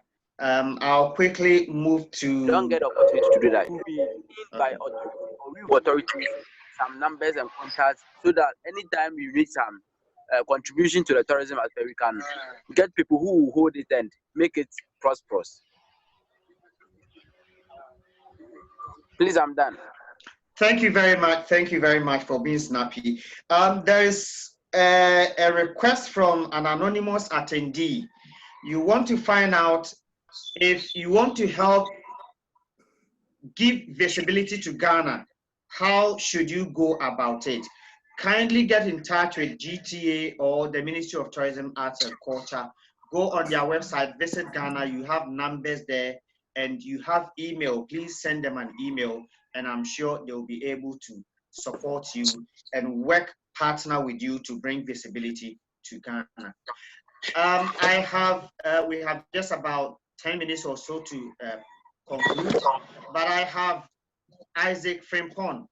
Isaac, if you can hear me, you are the president of Ghana Association of Tourism and Hospitality Students.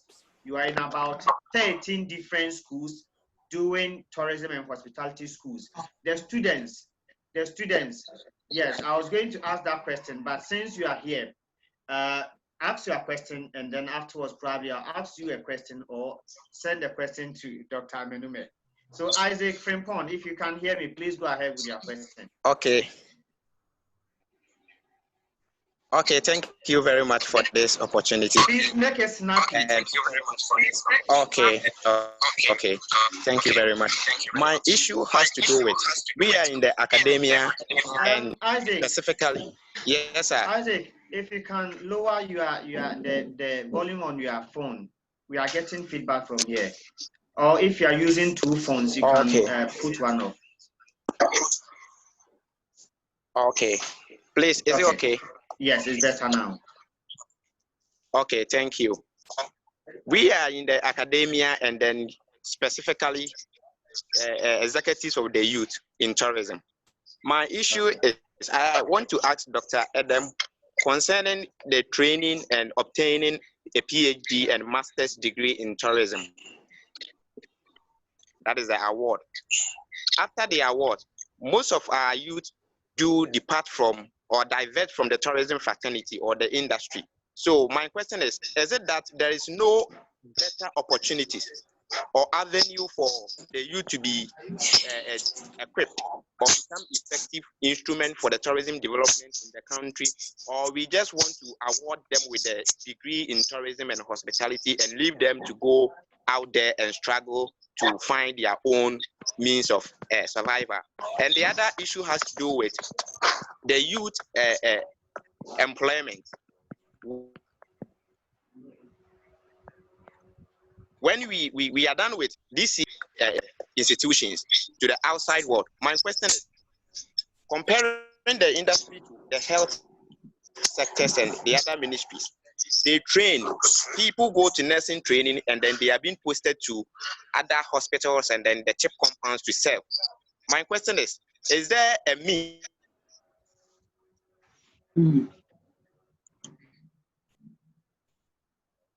Okay, I think we've gotten for us to be training in the podcast institution. Okay, Frimpong, thank you very much. I think we have your question. Doc, do you get a question? Yeah, well, I got the first one. Okay, so if you can attempt to answer the first one, then afterwards we'll go to Mr. Ekosansen. He wants to make some intervention. So Doc, please go ahead. Yeah. On the issue of graduates finding their way in industry or outside industry, the tourism and hospitality course is a skills or service skills course. Now you find out that the skills that you are given in this course are skills that I can get some feedback, I don't know why. These are skills that can be used in other sectors of the economy, and those other sectors of the economy do pay relatively far better than the tourism and hospitality industry. That's one thing, and therefore people will get those skills, apply those skills with a certificate, and move out of the industry for better paying jobs. Another reason is that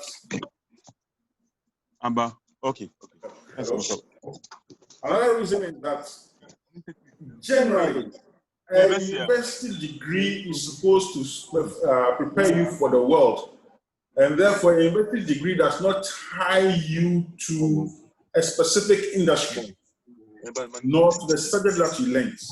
It's supposed to give you the skills so that wherever you find yourself, you can fit in And therefore, students completing their courses in hospitality and tourism and finding themselves outside hospitality and tourism is neither here nor there. Those people pick university courses for so many reasons. Sometimes they are even forced to pick those courses. Sometimes people pick those courses for them. And therefore, at the end of the day, when they get their degree, they then decide where they want to fit. Some may have been interested in hospitality and tourism, but then when they go into the industry, you know, characteristics of the industry, unsociable hours. When others are on holidays, yesterday was a holiday, your colleagues in the industry would have been working. And we would have had a holiday yesterday. Weekends, they are working. People see such things and they think that this is not the kind of life I'm cut out for, and therefore will branch out of the industry and go elsewhere. But then back to the basic bottom line, the issue of income or earnings in the industry. It is a worldwide problem and challenge, which is even much more worse in Ghana. And because people are looking for what they can get for their efforts, they would move out. We can throw the ball back to industry and find out why it is that in appreciation of the unsociable hours that you know your employees work, we cannot do something about their income and earnings as a way of recompense. Now, there's a story I tell. A few years ago, we were doing some research on training needs, and we went around, and one of the stories we got was that a manager had hired a graduate out of Polytechnic and was very pleased with her work as his front desk manager. But then one day, after paying her salary, she came back to him that I want to talk to you. What was the issue? She had a piece of paper and had tabulated her expenses. If I get up in the morning, I take trotro from here to here, there to there before I get to work. You give me this amount of money at the end of the month. If I should sit in front of my house and sell ice water, I think I can make much more than that. And the manager was very pissed off. And it ended the relationship between the manager and the employee. It is a genuine problem. And until as industry, we begin to appreciate the fact that people with the skills that we need in the industry can apply those skills elsewhere and make relatively better money, we shall continue losing people with service skills to the banking, retail industry, insurance, and what have you. And it's the fact that we have to live with. Thank you. Thank you very much, Doc. Mr. Kosansen is a co-chair of the committee responsible for this year's World Tourism Day, and also the deputy CEO of Ghana Tourism Authority in charge of operations. Please, you have intervention with the district assembly offices, and kindly add this to your intervention. There's a question here, or a clarity that somebody needs from Mr. Samuel Aglo. He wants to find out why GTA has too many websites. I don't know if that is true. So please add that to your intervention. So Mr. Eko, we are listening.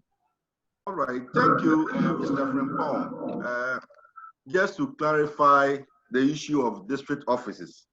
It's true, the Tourism Act 2011 at 817 enjoys GTA and the government as such to form district assemblies in all the district regional capitals.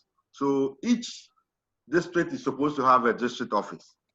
But you agree with me, there has been difficulties as far as employment of people in the public sector are concerned. So that has been one of the major bane. But it is not entirely true that we don't have district offices. We have district offices in Bosmotri, in the Ashanti region. We have district offices in Kwo South, which is in Praeso. And we also have district offices in Techima, in the Bono East. And then we have district office in Navrongo, Paga, and then Denu in the Volta region. So these are there. But the major problem has been how to, there was this placement on ban on employment of people. That's been one of the major constraints. In fact, getting clearance for employing people fill these vacancies has been the challenge. So it's not entirely true that we don't have offices. We have them, but the issue has been how to employ people to fill this vacuum. And we are working tirelessly on that. And I'm sure if we get the clearance, we definitely are going to employ people in these areas. And then also the website, it is not true that we have a series of websites. We have Visit Ghana, and that's the main one that we're working with. But prior to that, there was other visits like Ghana Travel, which has been on load to Visit Ghana. So our major site is now the Visit Ghana, and that's what we are working on. And then there was also issue on marketing, and we have been working so hard. And very soon we are going to actually launch the single window destination project. It has been on the drawing board for a long time, and we are even at the tail end of concluding this contract, and we are about signing. And that is going to be one of the major marketing tools to market all the attraction sites in the one single window project. And very soon we are also going to engage the stakeholders and how to go about it. And that is going to be one single major point where the tourist attraction site, the tourism in particular in the country can be marketed. So please, it's not entirely true that we're doing so much on the background, and very soon that will also come into play.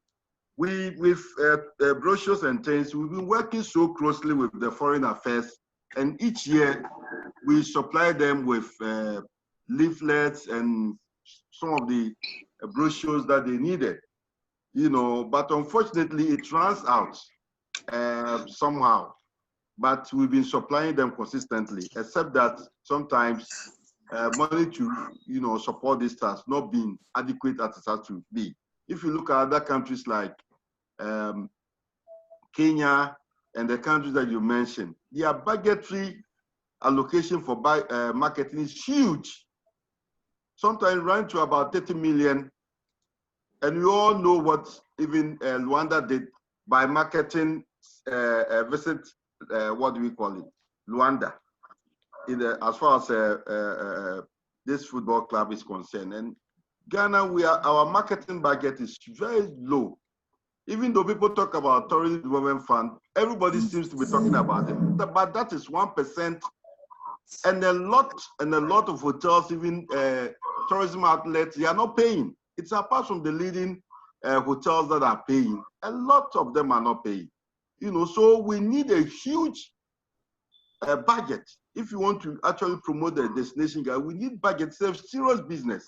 Tourism is a serious business, and it needs to be supported. If you come to even the tourism levy, how many travel and tours even pay the 1%? How many of them, apart from the leading hotels? So we have to come into recognition that budgetary constraint is one of the major things that we have to look at it. So talking about it, that is how it is. And I'm sure the rural development, as we're discussing, is one of the areas that we need to focus. And I'm very happy that now we have the LI 2393 pass, which will focus on how best we can develop. The governance structure has also been taking care of this LI 2393. So thank you very much. Thank you to Mr. Eko Samson. Another one from Madam Stella Appington. Madam Stella Appington is a member of GHATOF, in fact, past president and the CEO of Aptech, Upstar Travel and Tours. Madam Pinton wants to find out what Bridget, your team, is doing about your finishing. The artifacts that you put out, the finishing is often not the best. You cannot, it won't meet international standards.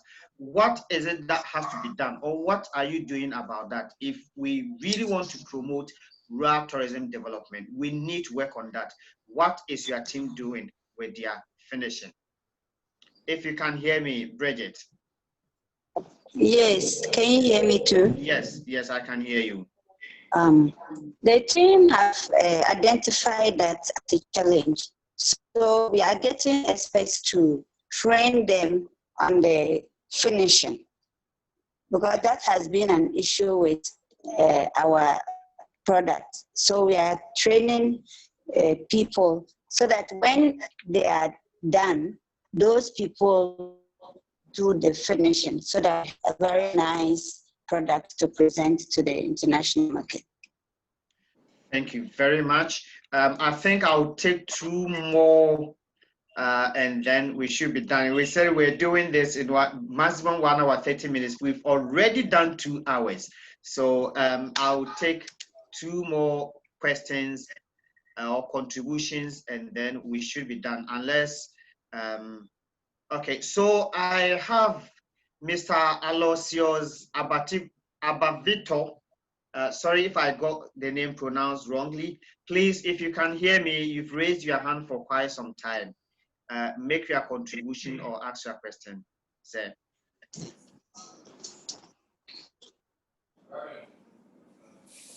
Good morning to you, Mr. Aloysius. Yes. Yes, if you can hear me, please go ahead with your question or contribution. Okay. Can you hear me as well? Yes, I can hear you. All right.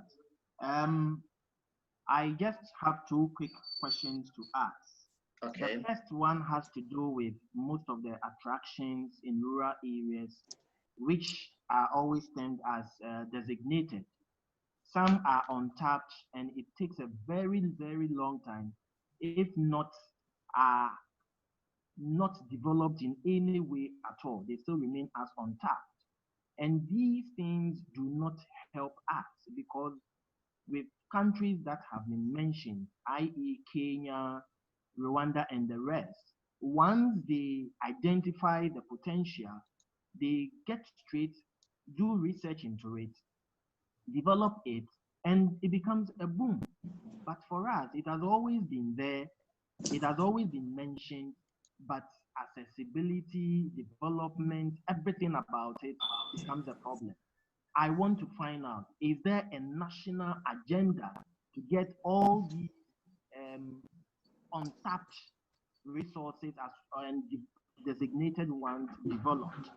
That is one. Then secondly, I observed something recently when I went to Amenumey, just after the COVID period. I realized that they have one of the forts there, and then there is a tourist information center there as well. Now, after the church service, most of the visitors were encouraged to visit the fort. At least we need to leave something in that rural setting before we leave. But amazingly, the whole of that grounds, including the frontage of the tourist information center, is used for FINRA. And so the big question is, why is even the access to get to the tourist information center? And it was a turn off for almost every visitor that came and had to leave without dropping a penny at that environment. What is the tourist board doing about this? Thank you. Thank you very much, Mr. Eko Samson. Would you be able to answer those questions? Yes. Let me get a second one. You said that with Amenumey, what was happening? I didn't get that one clear. I think it has become a funeral grounds and people could not access the place. Okay, thank you very much. I'm hearing this very disappointing, and I'm hearing this for the first time because the tourist site, the Tourist Information Center was put up as part of the year of return, and we also rehabilitated a monument as part of the year of return. So I'm really, really disappointed that I'm hearing this, because it's one of the information center, well designed, and we have a site manager who manages the site. So please, I will take this feedback and then contact my regional manager to find out why that has turned into a funeral ground. It's very disappointing. But with the tourist site, and you know, all these years, there was no regulations as far as the tourist sites are concerned. By God's grace, in 2019, we worked on a possible tourist site regulations, which was passed on 3rd March 2020, this year, 3rd March 2020. And we started the sensitization. And that act, the uniqueness of it is that it defines what should go into an attraction site. Hitherto, we didn't have the facilities that would define a tourist site. What are the requirements? The basic requirements are reception, the toilet facility, and how it is regulated, even grading. We didn't have. How it is classified, we didn't have. But luckily, now we have this LI 2393, which has come into place. And then apart from that, defining what the governance structure, the facilities, and the health and safety rules that should go into it. We also, through the World Bank, what we call Ghana Tourism Development Project, has really advertised a consultancy for upgrading of tourist sites.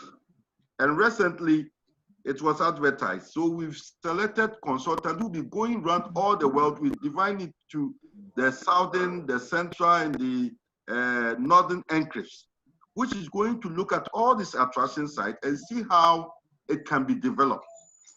In addition, we have also done work on the craft centers and even the slave routes project, which a consultant through the World Bank is working on. It has gone through all the processes, procurement, and we have selected, we have looked at their technical proposals and the financial proposals. So very soon they will hit the ground running, and I'm sure all these potential sites will be captured under the enclaves which we are looking at. So it's not bad at all. We know what we are doing, and I'm sure very soon all these potential sites will be well developed. Thank you very much.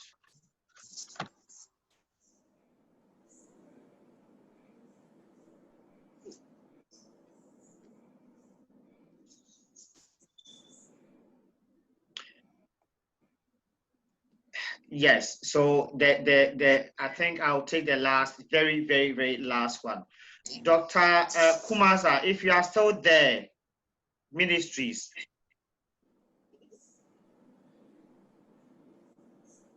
Okay, Doc is gone. So what we'll do is I'll allow the speakers, panelists to give their 30 seconds takeaway, something they want to share with us briefly, so that Mr. Consumption will also share something brief with us. So Dr. Amenumey, if you can share something briefly with us before we start from. My topic was the potentials and challenges of rural tourism in Ghana. And I'll throw the ball back into the court of GTA, the Ghana Tourism Authority. You are the liaison, you are, as it were, the eyes, hands, and feet for these rural tourism communities. Given their socioeconomic, demographic, educational background, some of the things that we're expecting from them, if this rural tourism enterprise is going to succeed, they will need your hand in empowering them. They will need your hands in connecting them to the kinds of resource persons that will help them appreciate better the kind of resource they have, and also how to add value to these resources and how to make these resources achieve their potential. And therefore, if we are going to get something out of today's presentation, a lot is going to be, a lot will have to come from the GTA to help these communities realize their potential, and therefore the ball is back in your court. Thank you.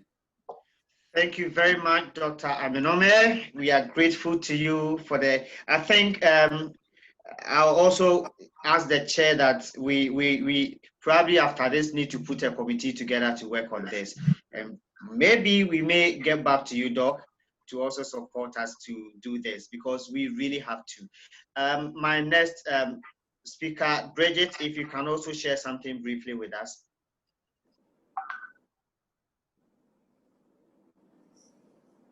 Yes, Bridget, if you can hear me.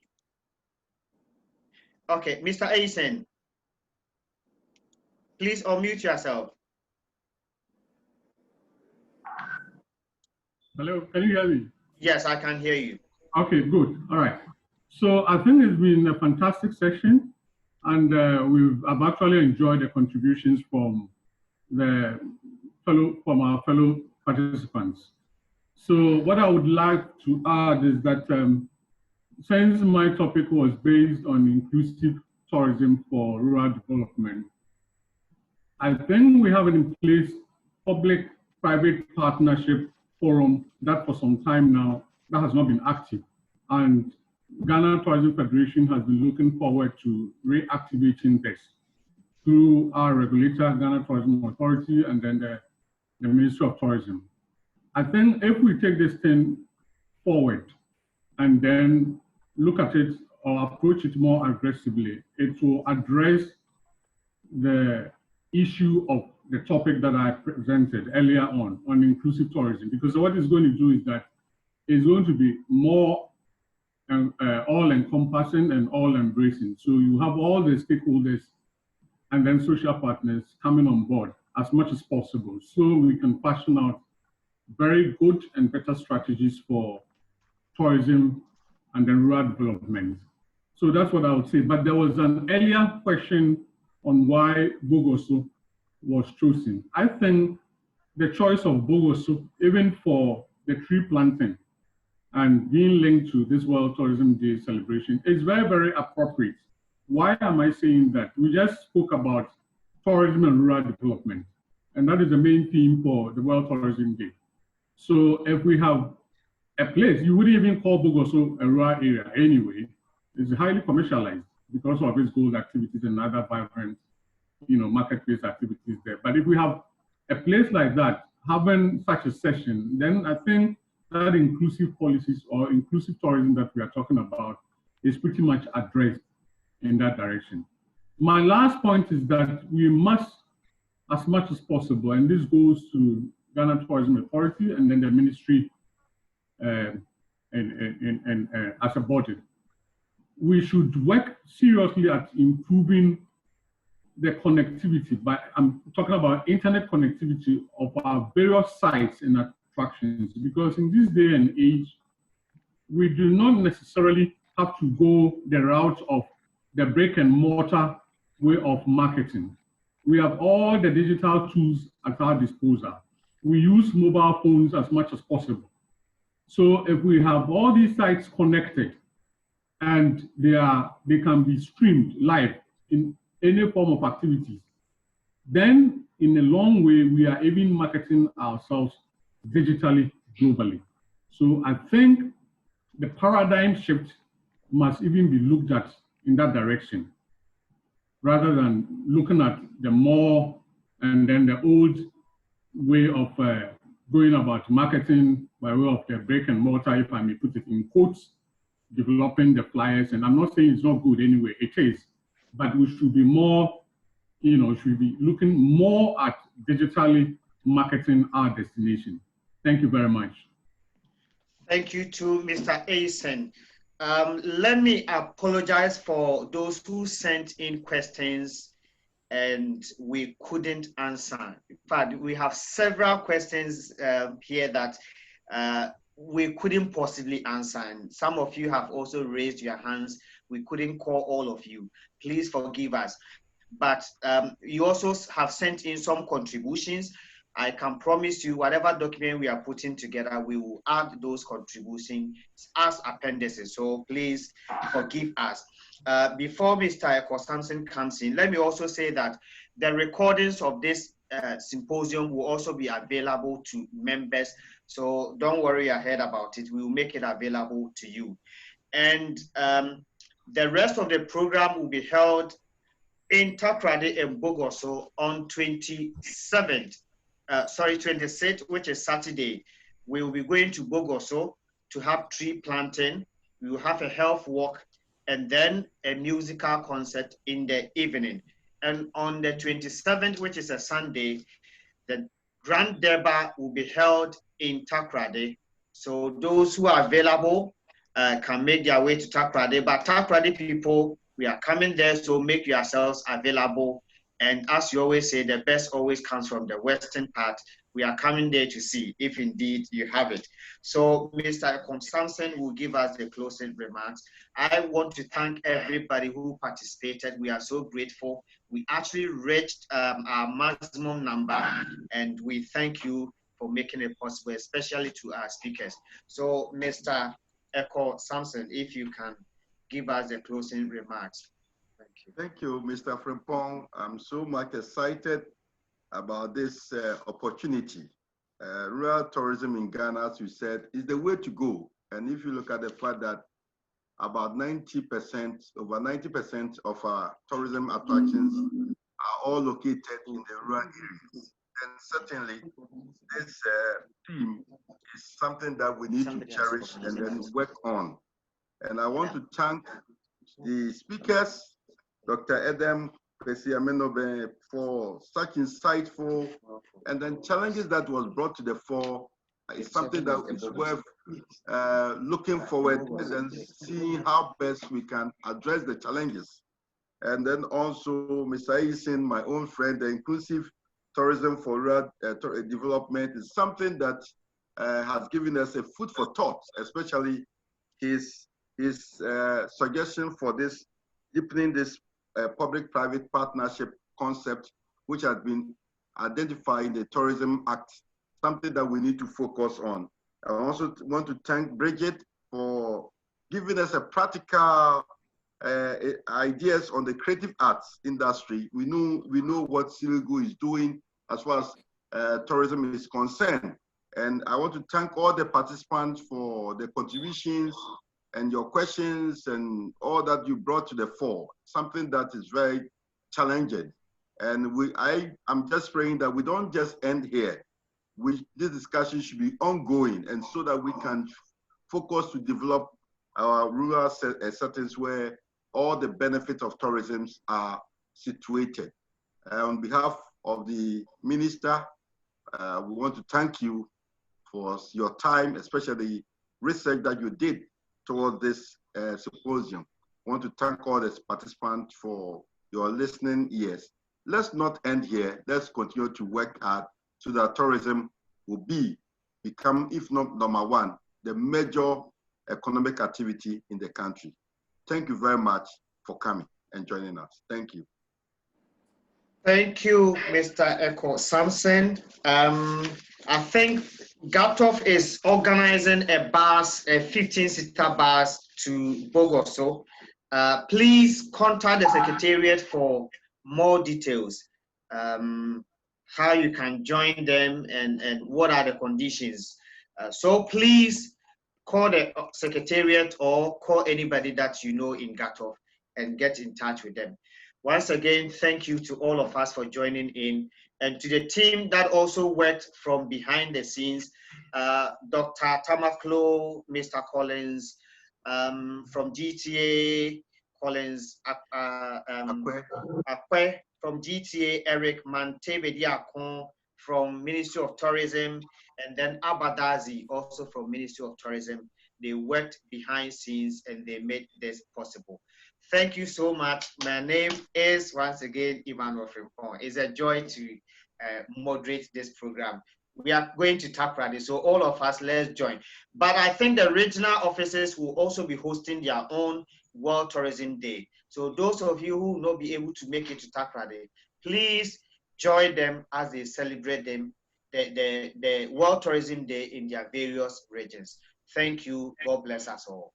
We are done. Thank you.